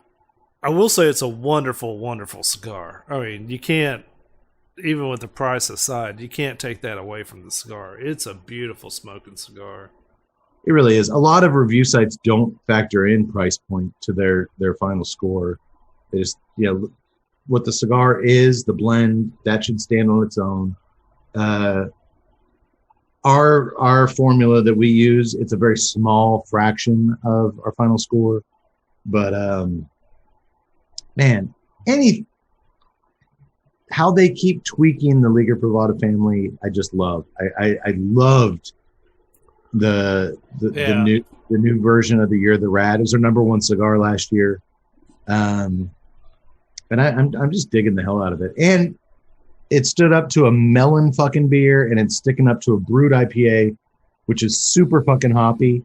But I'm glad I went back to it because those hops and that strength on that retrohale are just nice dancing partners. It's a fun pairing. See, I think that like a Belgian strong ale with that would just be awesome. You get a little bit of citrus on it, but not too much.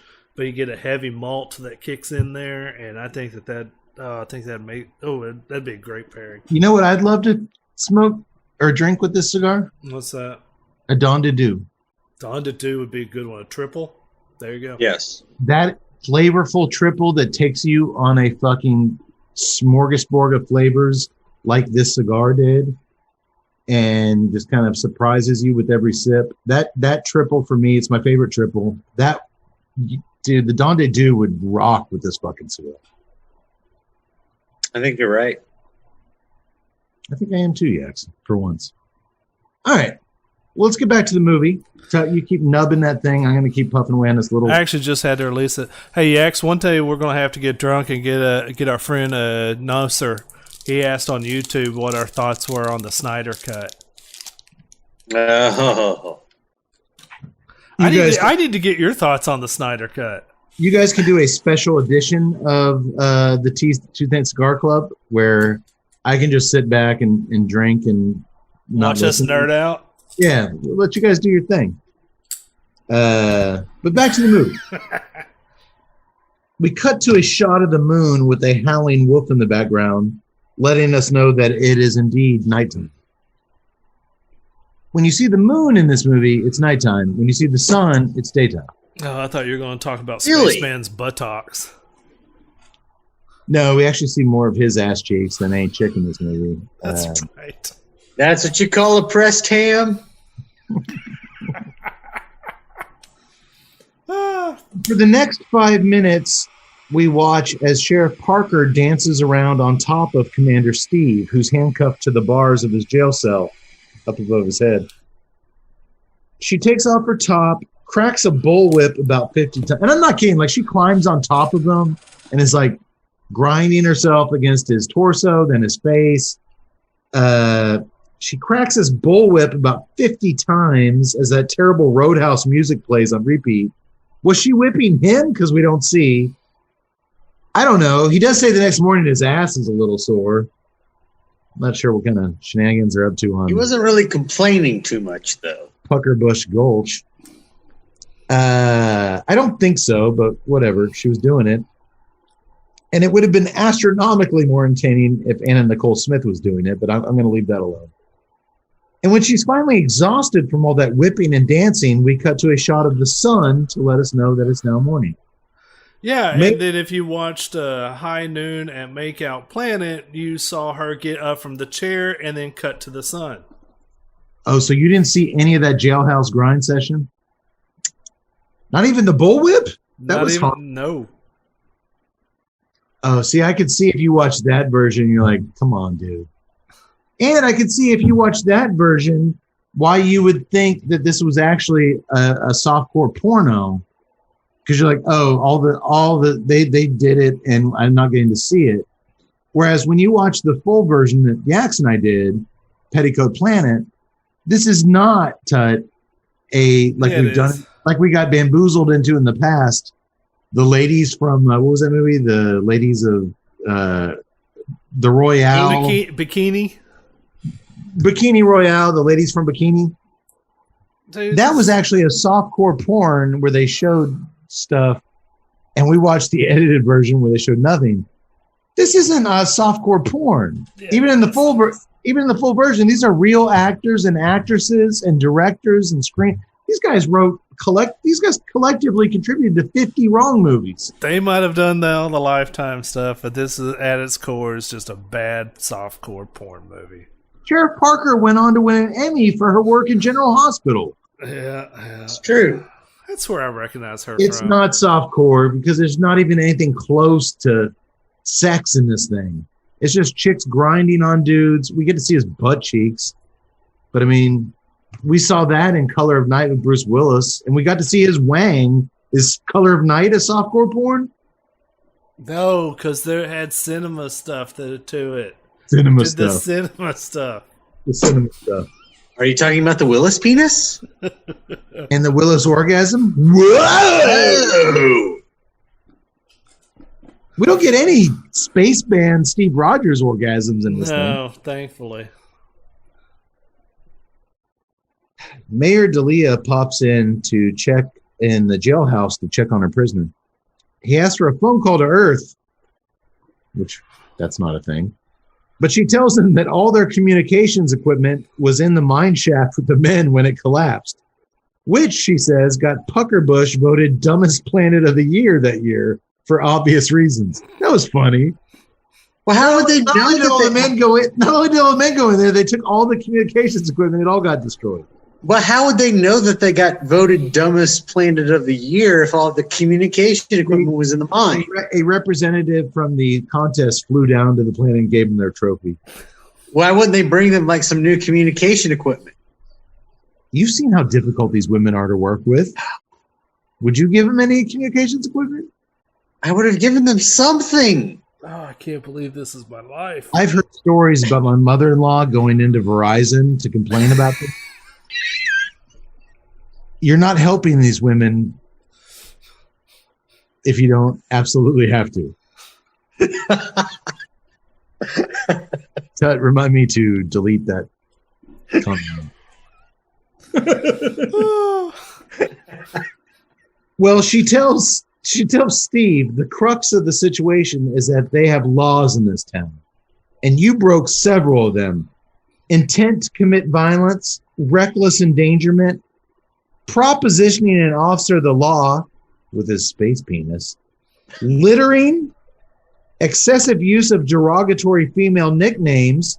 She did not like him calling her babe or chickie poo. Hey, what's up, babe? And, hey, babe. Oh, God, they'd hate Dennis Miller there. Hey, poo, huh?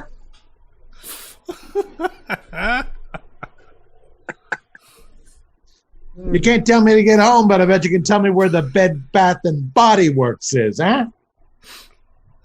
Chachi, chicky poo. Sorry. It's only for Tut. And He crash landed on a planet without a permit. He broke that rule too. So Commander Steve is going on trial. The women of Puckerbush will decide his fate. Uh-oh. Puckerbush, huh? I gotta stop. Standing up on the hangman's platform in front of all the townsfolk, Commander Steve pleads insanity to all the charges. Lily calls out from the crowd for Mayor D'Elia to allow Steve to plead his case. It's only fair, she says. Just because he's a man doesn't mean he shouldn't be treated any differently than a woman on trial. Fair enough, she says. Steve takes a few steps closer to the sea of women standing in judgment before him. Hi, my name is Steve and I'm a Capricorn. My favorite color is aquamarine and my turnoffs are Jerry Lewis movies and guys who wear sandals with black socks. Sorry, Tud, I guess things wouldn't work out with you and Commander Steve. I know you like your sandals. He continues. Like black socks too. He continues. You see, I was flying this rocket ship full of sick children to a hospital on the other side of the galaxy. He's putting his brain to work. Small, but he's got a brain in there. But Sheriff Parker stops him right there. She says, I found no bodies of sick children in your wreckage. In fact, there was a sign painted on the side of your spaceship that read, Joe's Intergalactic Garbage Service. Fine, he says. I'm a garbage man. So what? He yells as all the chicks giggle at him. So you broads, I mean women, they are deciding his fate here. You're going to send me up the river just because I have a lousy job? They all shout, yes, in unison. Turns out Commander Steve is Garbage Man Steve. Not that there's anything wrong with that. Steve tries one more tactic, pouring out his heart and begging for mercy, but they all chant guilty, guilty. The commander, I can't call him that anymore, Steve, gives up. He walks over and puts his head in the noose himself. Can y'all at least get me drunk first? I don't want to die a sober man. I can respect him. All right, there you go. I actually think I might mutter those words at some point in my life. But then Mayor D'Elia announces his sentence.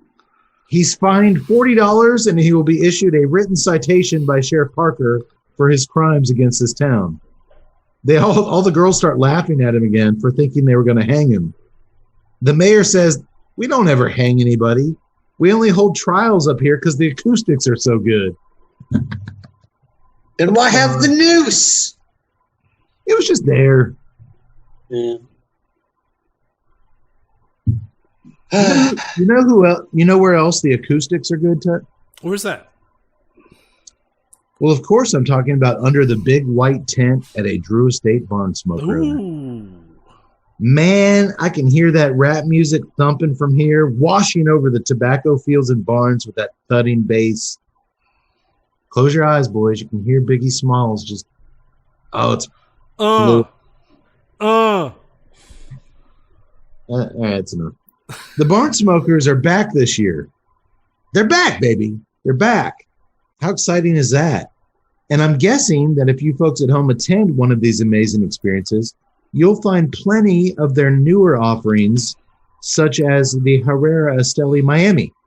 Crafted by Level 9 Cuban rollers at the famed El Titan de Bronze on Calle Ocho, the Herrera Esteli Miami line is expertly rolled with a lavish, yeah, boy, did I say that right? You did. A lavish Ecuadorian Habano Oscuro wrapper over a rich Ecuadorian Sumatran binder with select fillers from the Dominican Republic and Nicaragua. The new look of Herrera Esteli Miami features rich black and gold packaging, and it's available in 5 sizes. I've smoked the cigar many times and is truly one of Willie Herrera's masterpieces. So jump in your car or jump online right now and get your hands on some. What are you waiting for? Do it. Go get some. And while we're talking about cool shit, don't leave. I'd also like to take a hot minute to let y'all know about something very cool. Cigar World. Cigar World is an online site for cigar smokers like us. Yeah. There you can get cigar news, reviews, and a whole lot more. Also on the site is a cigar research panel called the Testing Lab. I believe that's where the doctor is tonight. He couldn't join us because he's knee-deep in the testing lab. Oh, he's got his fingers in his experiments. He's got his white lab coat on. He's got his goggles on. You're right, Ted. He's always got his sticky fingers in experiments. You can sign up to give your input on new cigars by taking surveys and testing cigars. Check it out at cigarworld.com / not forward splash, / testing lab. I bet Skip loves Cigar World. None of it's asking about flavors. Don't you dare talk about flavors at Cigar World. All right. Over at Town Hall, Steve is attempting. Notice I don't call him Commander Steve anymore. He drives a garbage truck. Or I guess if he fell off and crashed to Earth, he's probably on the back of the intergalactic garbage truck. Which, how do you pick up trash cans in space? That's I'm weird. just saying that if you're piloting a spaceship, you can still be called Commander. True. All right. Commander Steve is attempting to repair. We all call me Commander Tuttle. If you change your Zoom name to it, that's what makes it. That's what makes it official. He's trying to repair his transgalactic communicator under the watchful eye of Mayor Dalia. That's it, he realizes. It's the positronic spacey sprocket that went blotto on impact. Do you ladies have any by chance? But of course not. They were all buried in the mine shaft. Not only did the men all take the phones, they took all the positronic spacey sprockets with them when they got killed in the... These men just really did not want to have any hope. Conspiracy at this point. I They took all means of communication. I think we they want went down. no one. It's no accident. Suffer. The men took the positronic spacey sprockets with them into the mine shaft. Google it. These men did not want to be rescued. They did didn't not want to be rescue. found. These were progressive women pushing progressive ideals on traditional men. I've seen it a million times. They chose to die in that mine shaft with their positronic spacey sprockets, and as opposed to recreation and procreation with these dominating females. It's not normal. It's not natural. Speaking of natural, go to my website and get some natural whole grain amino acids, my Power Plus serum. You can travel to Pucker Gush. You're going to be able to breathe. You're going to be able to exercise. It's going to give all your amino acid needs. Infowars.com. Haven't heard from that guy in a while. No, yeah. He's avoiding lawsuits out of ass. Yeah, he is. Well, Steve is frustrated because he can't fix his transgalactic communicator, and this pisses the mayor off. She tells him maybe you should have crash landed on a planet that had a Radio Shack instead. That's the weird thing. Like the chicks on this planet reference a ton of Earth stuff. Like I'm knitting pics at this point. It doesn't matter. Yeah. Well, maybe I should have, Commander Steve says, before walking. It's my favorite scene in the movie. Before walking out of town hall and tripping down the stairs, which causes him to fall face first in a big pile of horse shit. I don't think we actually ever saw any horses, though, did we? No, we did, actually, yes. Oh, were there some horses? Well, when at the very they beginning. first They brought him into brought him town, in. he was on a horse. Unconscious. That was the one horse they had for an hour, so let's It get was this scene literally- right. It was literally a one-horse town, and that one-horse shit right where Steve fell.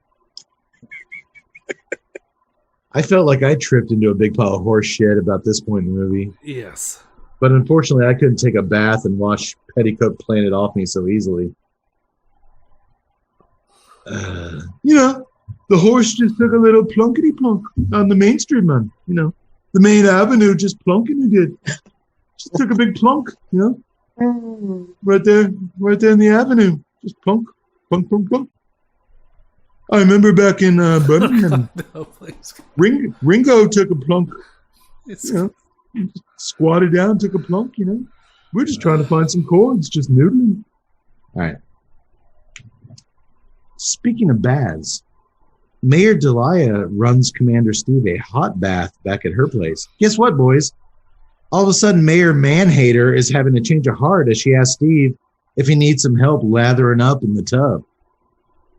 What about you hating men, he asks suspiciously, and rightfully so. I have no problem with men. I think every woman should own one, she says, as she starts stripping off her clothes. Finally! She's the reason I picked this stupid movie. I think she's really hot. And she's taking off, she's getting naked. She even asks him if he enjoyed having sex in the jailhouse. So apparently she not only knew about his sex with the sheriff, but she has no qualms about getting Sheriff Parker's sloppy seconds. None at all. Is there a female equivalent to sloppy seconds? Like when a dude is passed around? I don't know. I've never heard them. Caked on comeuppance? I'm sure that could work. Anyway. I'm fairly certain there's probably something else. Washed up wangs? Anyway. I think like Keanu in our last, I think I just coined a term, washed up wangs. I think Keanu's was a little bit better. Oh, thanks for nothing yet, boy. Cut to some slow, gentle country music, and boom, a naked Mayor Delia is in the tub with Space Boy. Do you think that awesome Smashing Pumpkins song Space Boy was referencing this film? Is that possible? No. I think it was. Absolutely. 100%. Is that a thing? No. Do you think Billy Corgan was watching Skin Max one night and wrote Space Boy about Commander Steve Rogers? It could have been, but probably not. Absolutely not. So the mayor and Steve do it for 3 minutes and 14 seconds, mostly horsey style in slow motion. And you timed it. 3 minutes and 14 seconds. You know, oddly specific. They were just doing it like horses, man, you know? Just doing it in the tub, a little ring-a-redo, you know? Just noodling. I'm guessing she didn't consider that he was in the bathtub because he was covered in shit. He's in the bathtub because he got covered in horse shit, and she climbs in there with him. It's not a shower. That shit's swirling around in there with him. She's going to get a yeast infection, if not worse. Puckerbush might be up for yet another Dumbest Planet of the Year award. That guy's going to fly down there and give him another trophy. Later on, Lily takes Commander Steve to where they keep all the men's By the clothes. way, all of that was after, I think everyone should own a man or two. And then, bloop, onto the scene. In your version of High Noon and Makeout Planet, you didn't see any of the bathtub scene of them screwing in horse shit. Actually, you might have got off better on this one. No, because I wanted to be thorough. I've just never understood the idea of a bath, because when you take a bath, I can't stand them. All the shit you're washing off you. I understand a woman, like a nice, normal, modern day woman takes a bath. Okay, she's not rolling around in shit all day. But anybody else, kids or this guy, anything you are trying to wash off you just swirls around you in a bathtub. Yeah, I don't dig it. Well, I know they didn't have showers back then. You're supposed to actually rinse off and then. Well, we never see that in the movies. Well, of course not. You always see the cowboy just sink into that tub. And then he walks, oh, yeah.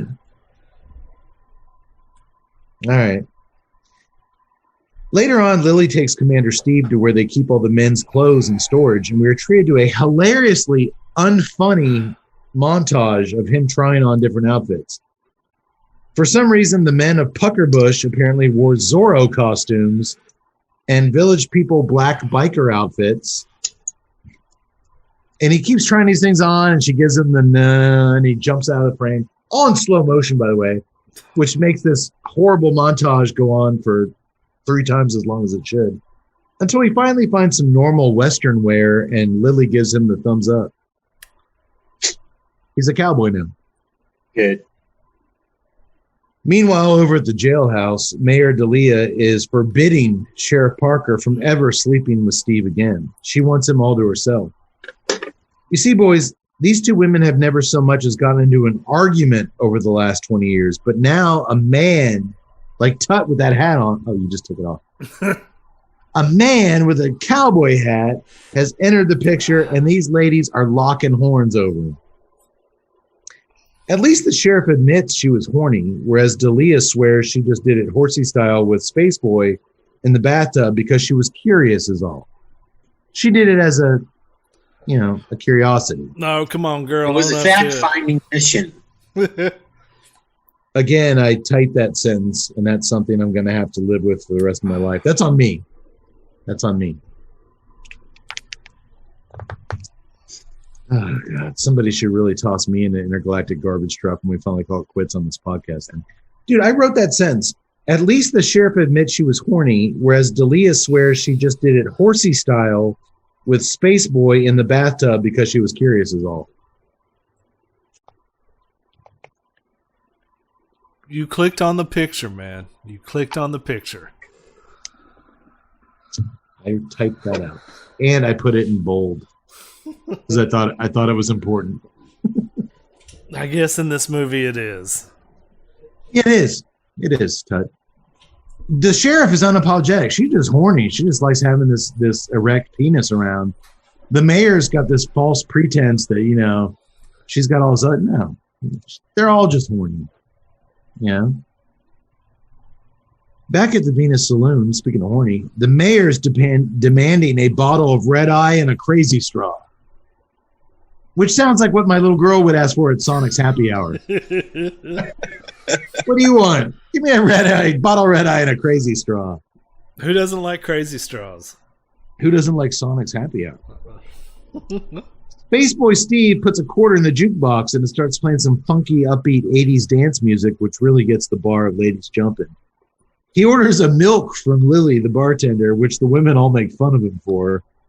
But he explains that he doesn't hold his liquor very well after an awful experience on some distant planet where he once downed tequila shooters mixed with Jolt Cola.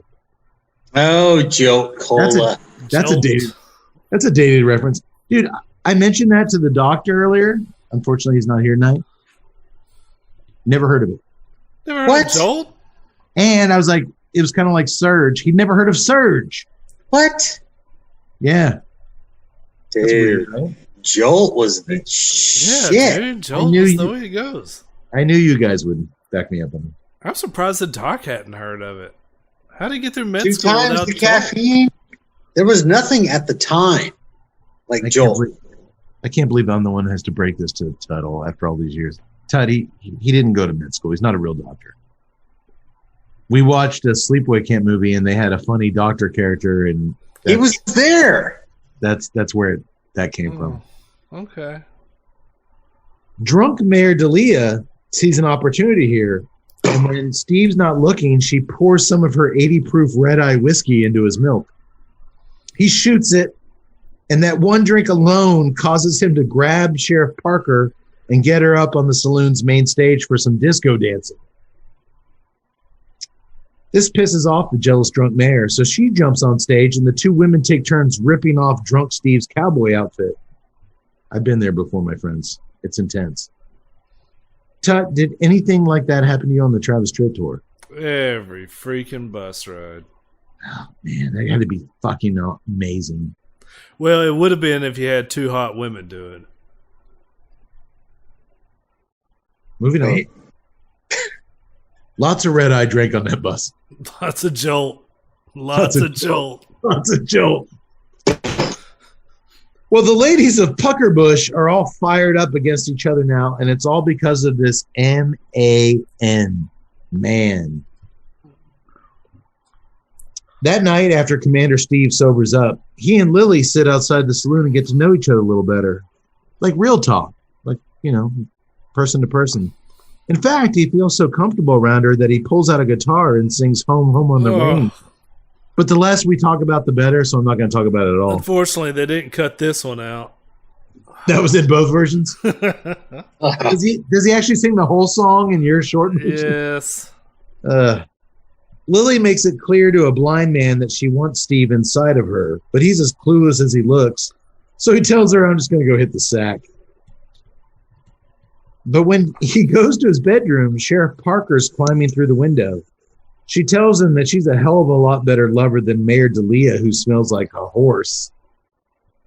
Well, yeah, maybe after she just bathed in horse shit. Anyway. So she and Spaceboy jump in the sack together. They do it in slow motion for 1 minute and 46 seconds before there's a knock on the door and thinking that's oddly specific time. And they think it's Lily. It literally, you ask yourself, why did she jump in bed and the next scene she's like in front of the bed hiding? She jumped in bed, but she doesn't. Lily's knocking on the door and he's like, hide. And she just does it. So she hides. They think it's Lily, but it's not. It's Mayor D'Elia, who struts in wearing some lingerie and her ass cheeks hanging out. She wants her turn with the MAN. She rides Spaceboy like a stallion for 2 minutes and 7 seconds. Nope. Which, That's by the way, specific once again. Not in Tut's version, she doesn't. So in this scene, did he like see a chick come in the window and then it cut? And then the other chick walked in, they cut. And then Lily walked in and you didn't see any kind of sex? No, you see her get into bed, cut, then it's like hide. Other girl walks in, gets in bed, cut, and then So it's like a 20-second scene in your first movie. Yeah. Which oddly enough I was kind of thankful for though. Well, where was I? Oh yes. The mayor rides Spaceboy like a stallion for 2 minutes and 7 seconds, which, by the way, riding someone like a stallion is different than doing it horsey style, but I'll let you guys at home figure that out. It's a subtle difference, but there's a difference. Before, there's another knock on the door, and it's Lily. Now, if Lily strips down, we've already got 2 naked chicks in here. We might just have ourselves a classic Puckerbush Poontang party. Am I right, boys? It's a hoedown. I just said party because it rhymed with Puckerbush Poontang. A Puckerbush Poontang hoedown? Yeah, that's not bad. All right. No cowpokes. Regrettably, she does not strip down. As the sheriff and mayor argue back and forth on who Steve belongs to, Lily, who actually has real feelings for him that don't originate between her legs, tells them to cool it. Y'all are treating him like a side of potatoes, she says. He's actually a sensitive human being. Again, I've been there. It's not fun being treated like a well-hung side of potatoes. It hurts. I felt that hurt. Well, it was kind of fun until TT left the bus and then Tut sauntered in with his can of Surge. Washed up wangs indeed. We're revealing all sorts of stuff here tonight. You boys. ladies ready to get this party started? No, Tut, not like this. And that's how Tut and I met. And we're still friends 20 years later. I've learned to drink and forget. Whew, that's a motto. That's a great motto. The next day, Sheriff Parker sans pants and Mayor D'Elia meet out on Main Street for a showdown. Lily tries to stop them, but they're dead set on killing one another to claim Commander Steve as all their own. It truly is, boys, high noon on Makeout Planet. Here we go. It is. Let's get some action. Here we go. Even Steve gets between them and he pleads with them. I know I'm handsome, but I'm just not worth it. And they seemingly agree because at that moment, suddenly both women pull their triggers at each other and at Steve. But it turns out they were so angry with each other that they both forgot to load their pistols. The women share a laugh, hug each other, and agree to go grab a beer together. That tracks. The whole movie, they're against each other over this guy. They just all of a sudden aren't. Is this movie done yet? It is. It's so done. Ted, are you saying this was the wrong screenplay? Oh my god. Commander Steve sits down to have a one-on-one chat with Lily later that night. He tells her that without his positronic spacey sprocket, he's likely to be stranded here in Puckerbush for the rest of his life. She asks him who he's going to choose to be with if he's stuck here, Sheriff Parker or Mayor Delia. And he says, actually, I want someone like you. Well, good luck with that, Lily says. But when she sees Steve smile, it dawns on her, oh, you mean me? All of a sudden, the contest guy flies down and awards her the Dumbest Planet of the Year award right there on the bar. Here's the new positronic communicator. We were waiting on it. Fuck Here y'all, you go. I'm out of here. Oh, God. So yada, yada, yada. They kiss, and when some sweet, magical music starts playing, that's what the subtitles called it. Sweet, magical music begins. Well, good job, subtitle guy. You're the best part of this movie. Lily finally swings open her sensuous saloon doors for the space boy. Yeah, I said it. That's not a euphemism, by the way. It is a euphemism. It's Well, technically he did walk through the saloon doors, but now she's opening her sensuous saloon doors.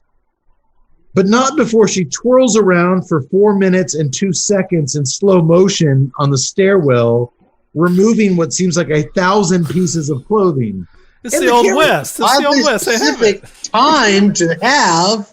The camera even lingers over her doubloons, like these underpants that go down to her fucking knees, Her like it's petticoats, man. Oh, God. 4 minutes and 2 seconds of her twirling around like an idiot. I swear, if I had a loaded 6-shooter watching this, I would have ended it right there. Y'all would have had to explain to our listeners why I'm not here. This was a lame-ass spectacle, and I'm embarrassed. I think all of our listeners will be finally like, we're free! Free. We're totally free. So we had 4 minutes of her twirling around like a moron, and then they hump on the main stage for 41 seconds. Yeah, that was 41 seconds cut. Which, Tut, I know you found her sexy. She never took her top off. I wouldn't know. Well, not in your version.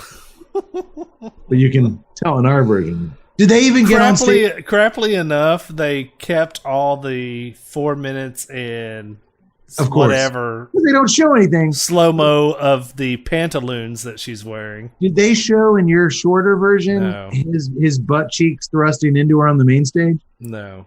But they did show that in the full version that I've reluctantly watched after that. And I'm like, oh, God. Well, again, 4 minutes of stupid-ass twirling, 41 seconds of actual lame sex. That is what we call a horrible twirl-to-sex ratio. Tut, you're in math classes. You can agree with that. That is true. That math adds up. That is not alternative math. It's not alternative math. I don't do alternative math here. Post-coitus, Yax, am I using that term correctly? You are indeed. Not in this film. No, not on this one. As they snuggle on the stage, Steve is lamenting the fact that he'll never get to return to Earth. I think I might kind of miss it. But get this. Lily has a positronic spacey sprocket in her boot, which she kept on during the lovemaking. That tracks. He's been looking all over town for that. She's just got one that she keeps in her boot. My daddy gave it to me. He thought it belonged as a part of a gumball machine. That still doesn't explain why you kept it in your boot for 20 years. Or how you know what it is. Yeah, you thought it was part of a gumball machine. All of a sudden, it's a spacey, sponic, tricky-tracky, It whatever. doesn't matter. So I just named a Steve Saga cigar. The spacey, sonic, tricky-tracky? So they walk out as the sun rises to town square, and when Space Boy plugs the positronic spacey sprocket into his transgalactic communications device. Not a euphemism. No, he's plugged in a lot of things this movie, but this is actually him plugging the positronic spacey sprocket into his transgalactic communications device. Both he and Lily get beamed up from Puckerbush to a spacecraft above that will transport them to Earth, where they can watch Welcome Back Kotter reruns and drink Jolt Cola together for the rest of their miserable goddamn lives. The end. Oh, thank God. Amen. There was a reference where he mentioned Welcome Back Kotter earlier, and the women all look confused. It's like, oh, is that a little dated? How about Cop Rock? Again, I told Mincy, I told the doctor about that. He had no recollection of Cop Rock. How do you not have a recollection of Cop I was like, Rock? dude, I've never watched Cop Rock, but I've listened to Johnny Carson and David Letterman every night, and it was a show that Exactly. everyone made fun of. It was like a musical cop show that was one of the biggest disasters in TV. I think I actually did see an episode of it. I'm a musical guy. I'm like, hey, all right. I like cops. I like music. No. Well, that's the end. They get sucked back to Earth through some kind of beam, and that's all she wrote. French composer Philippe Leroux. No. No. I just set it up for you to say no. Okay. Well played, because don't you fucking dare. There are no great memorable moments of madness in this This film. movie was a waste of my time. Twice. Yes. All right, boys. I'm just going to say this, and I don't want any kind of debate or arguments. As the showrunner, I've got to make some hard calls. After watching tonight's movie, I'm just going to say it because we're all thinking it. No more Westerns. Ever on the podcast, no more Westerns. Oh, that's not what I was thinking at all. No. You guys have been begging me to do more Westerns. No. I want to do more Westerns. I did this. Western, yes. I did this for y'all. Y'all wanted a Western. I gave you a Western. Look where it's gotten us. No. No more Westerns. If you're considering this a Western, then no. This is not a Western. Oh, This it's a Western, baby. is dog shit. Oh, God. I think that might be a There's disservice to many dog shit. wonderful Westerns. I don't know if there are yaks after this. I don't know. But I'm not going to find out. We're done with it. Well, because you're considering this a Western and it's not. This There were is six not shooters, what is horses. depicted in a Western. There were saloons. There was a hangman's gallows. All the tropes of a Western were here. Yes, I understand what you're saying, but I'm going to continue to reiterate this pile of dog shit was not a Western. Hey, it was a pile of horse shit. I was just saying, this is horrible. This is not what our judgment should be for Westerns. Once Upon a Time in the West was a Western. This isn't even my judgment on TNA movies. This is just Yes, a horrible that's true. thing. It Good should Sir not Tuttle be. has outlined it all. I mean, at least with And like listen to him in Bikini his Car wisdom. Wash, you had heart. South Beach Academy, you had heart. I mean, you had heart with these things, and this had none of it. I'm kidding, of course. The wrong writers. Where Had the wrong lady? Had the wrong everything. Where would the ladies of Puckerbush tell us to put the deeds? In the freezer? I don't think so. Why couldn't they have been trying to save like the city courthouse with like a saloon dance or something? A dance off. This movie could have used a dance off, and maybe A contest for the sexiest petticoat, and the winner gets enough money to save the family farm. this movie lacked a impending something. The only thing impending was whose dick Spaceboy was going to, who he was going to screw next. And look, guys, I gave you a phenomenal show with Destination Wedding, and I'm going to use that as a crutch for weeks to come. Whenever you guys shit all over my movie selections, hey, I gave you Destination Wedding. You guys never would have watched that shit if it weren't for me. Ugh. Yes, I would have. It's been out for years. You never watched I it. totally wouldn't. Never gotten to It was literally out for like a year. We're all entitled, much like Spaceboy, we're all entitled to some misadventures in this thing we call life. I hope that this misadventure that we partook on this evening, this space odyssey, if you will, at least allowed us some long leash to have some fun in between the cracks. I know the first version of the movie you watched, Tut, didn't have a lot of cracks. No. But we got some later. And I'm sorry, Elizabeth Kaitan or whatever her name is, who plays the mayor, she's hot. She's smoky hot. She has a great voice. She has a great look. I've always loved that actress. I will not pick a movie based on her casting ever again, sight unseen. I'll never pick a movie show again, sight unseen. I just got cocky from our great show last week. I was like, we can do whatever. And you know what? I think time is going to be kind to this one. I think when we go back and watch it, we had some fun. I think our listeners are going to be taken through a journey of the intergalactic Old West. I'm so sorry, listeners. And hey, here's the great thing. If you watch it and you don't like it, we'll give you your money back. You clicked on our face.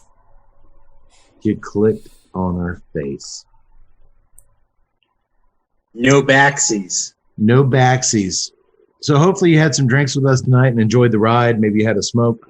As far as the Bauhaus, what a cool little cigar. It always is. First of all, it was a very slow smoking.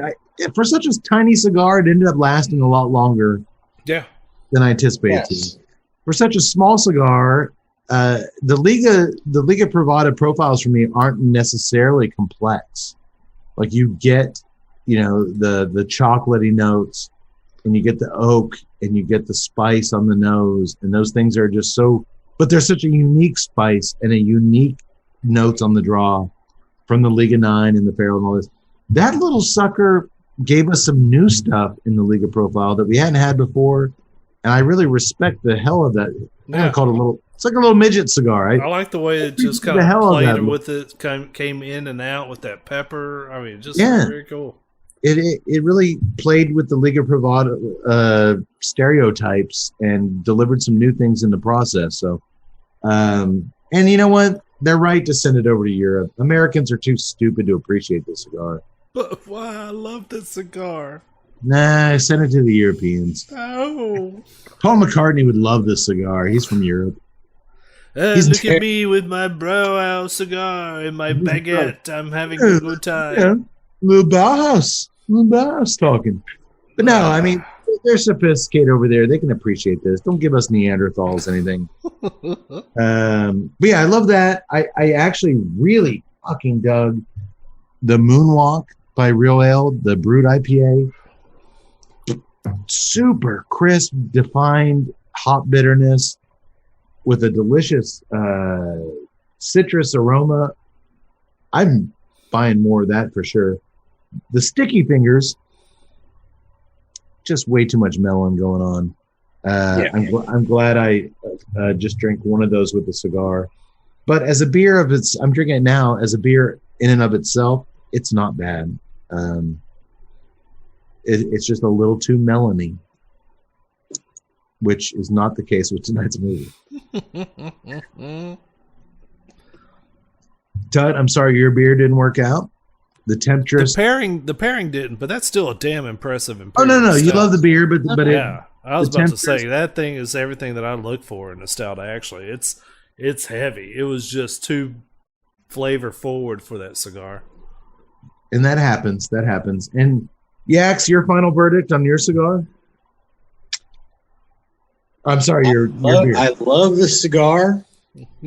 My beer, unfortunately, final notes, that hibiscus sweet flavor, it's okay, but it doesn't last. It conflicts with the cigar. Absolutely. A rare miss from Stone Brewery, huh?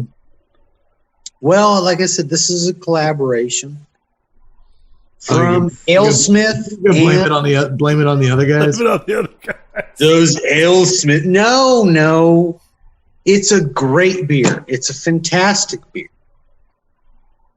It just that the profile of this beer, like I said, Tut and I are Not shaking buying our it, head. dude. Not buying it. We're not buying anything you're saying. Right? Just say the beer sucked. It's a disappointment. It was a disappointment. You guys could shit all over my movie, but I can't shit on your beer. shit on my beer, man. Shit on it. Shit on my beer. All right. Tut, give us some links. All right, join us on Instagram at TNCC_podcast. You can do this up on Twitter at TNCCcast. You can join us on Facebook, Tuesday Night Cigar Club. You can subscribe to us on YouTube, Tuesday Night Cigar Club. Let's see what holidays we got coming up. By the way, get your Mother's mama Day. something. Yeah, that's right. Go to Get mama some, TuesdayNightCigarClub.com. get mama Click some on that, cigars. get on that Amazon banner. Do your shopping from there. If you've got a hard drinking, cigar smoking mama, then go to Tuesday Night Cigar Club. Click on the Famous Smoke Shop banner. It'll automatically put in the promo code TNCC20. Knocks $20 off. That's a free cigar if you're buying a box of Bauhaus, which is pretty damn cool. And it's a pretty damn good deal.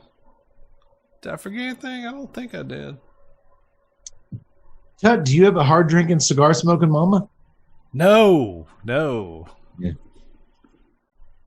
neither. No. But if you do, either go to Amazon or FamousSmokeShop.com. You can't lose. Well, listeners who really were just proud of us and just enamored with the show we did last time, I'm sorry to... I got cocky. And when you get cocky, you run the risk of things going sideways. But I won't apologize because I do think we had some fun. I do think some good. There's always some good nuggets in our duds, and the movie was a dud. But I'm going to dedicate myself to coming back stronger and more focused on delivering something that you will never see coming next episode. It's going to rock your fucking world. I don't think it's going to be Terminator, but it's going to be awesome. No, we're not. Okay. Not going to talk about the Terminator. I don't see how I could work a Dennis Miller thing into that. From the future, huh? Uzi 9mm.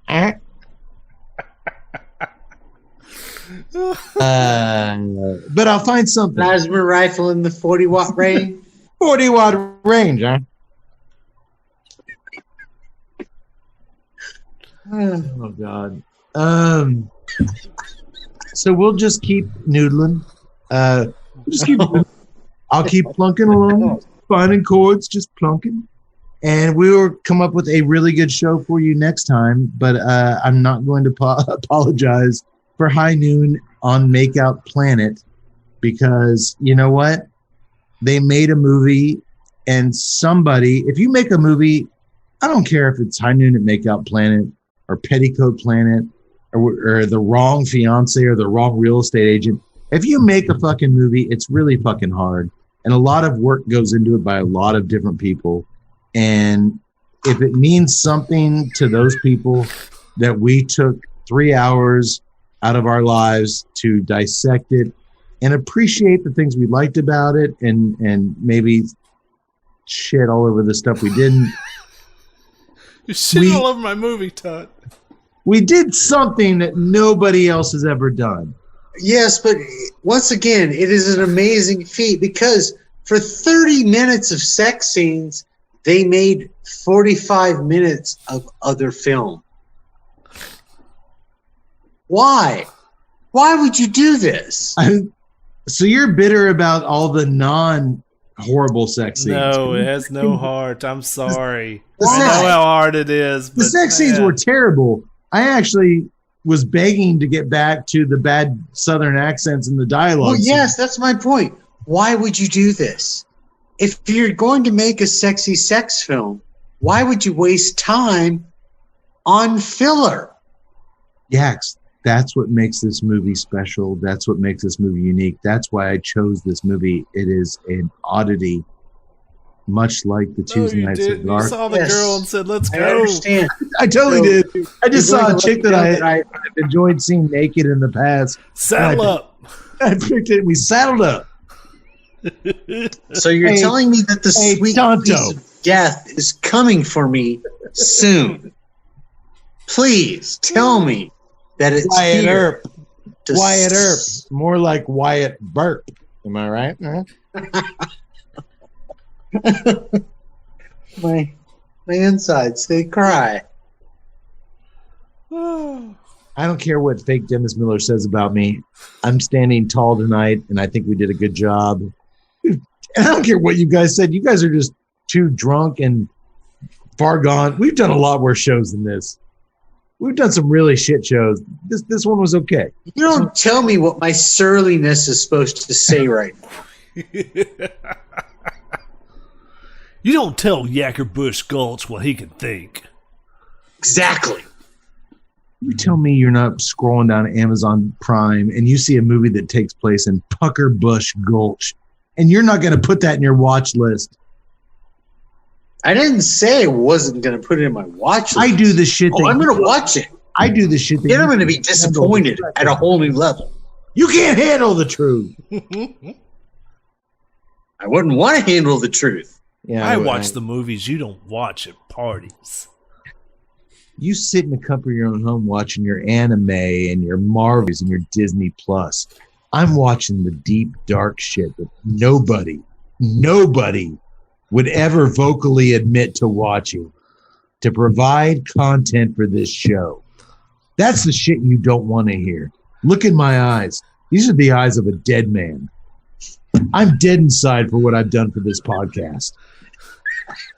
Don't ever question me, Yak Boy. So Don't I would ever rather you question just say me. thank you. Don't ever question my techniques. I provide the content for this show, and Well, folks, thank you for appreciating and welcoming our meltdown into your homes. It's glorious. And I have a feeling over the next couple months, it's just going to get more meltdowny and awkward and fiery and glorious. Yax gave me the 2 thumbs up. And by the way, speaking of that, if you are listening to us on iTunes, I would appreciate if you kick it over to YouTube because we are kind of handsome fellows. Tut's got a ponytail now. I've got out in the sun. I got a little color in my face. Yak Boy always looks handsome. Watch us on YouTube. I think it's a much better visual experience than an audio one, but who am I to say? You do you. You do how you do you. And we will see you back in 2 weeks with God knows where we go from here, but I'll figure it out. I have one last thing to say.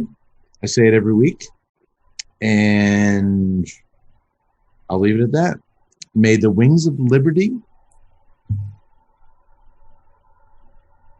never lose a feather. That's all we got, folks. Don't let it happen.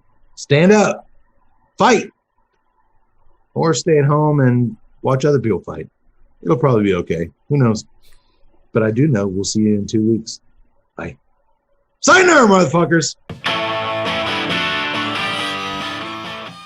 To learn more about the time an American teenager, yours truly, Keith A. Howell, was shipped off to spend the summer with his dad, a Greek resort manager, and I happened upon an ancient ruin where 3 sensual demigoddesses had been locked away in a centuries-old sundial prism for the last few millennia. Well, keep on listening, my friends. I spoke the magic words, returning these bodacious babes to life as delectable bikini-clad beauties who couldn't get enough of the fun in the sun and couldn't wait to jump in my bed. Together, the bikini goddesses and I shared high adventure, some fun, lots of sex, quite a few laughs, and even love. Wait a minute, this didn't happen to me. This is the plot to another 1996 movie, Bikini Goddesses. But it sure sounds like something that could have happened to your favorite voiceover guy, doesn't it? Okay, I guess I need to watch this film, and so help me God, if it turns out that I'm starring in this thing, well, this will be the last time you folks hear from me for a while. What have these Tuesday night bozos done to me after all these years? I don't even know who I am or what's real anymore. Shit. But in the meantime, you can learn more about the cigars enjoyed on tonight's episode by visiting drewestate.com. For more on O'Brien's Irish Pub, the live music leader in Central Texas, please visit o'brienstemple.com and download their free smartphone app, where you'll find full beer listings including over 40 on tap, menu information, and a calendar of upcoming live events. To listen and purchase music heard on tonight's program, check out www.fritzbeermusic.com. Thank you for listening to the Tuesday Night Cigar Club podcast. This is Keith A. Howell saying until next time, friends, unless we see you sooner at the pub. So keep it smoky, and for God's sake, keep it ballsy as well.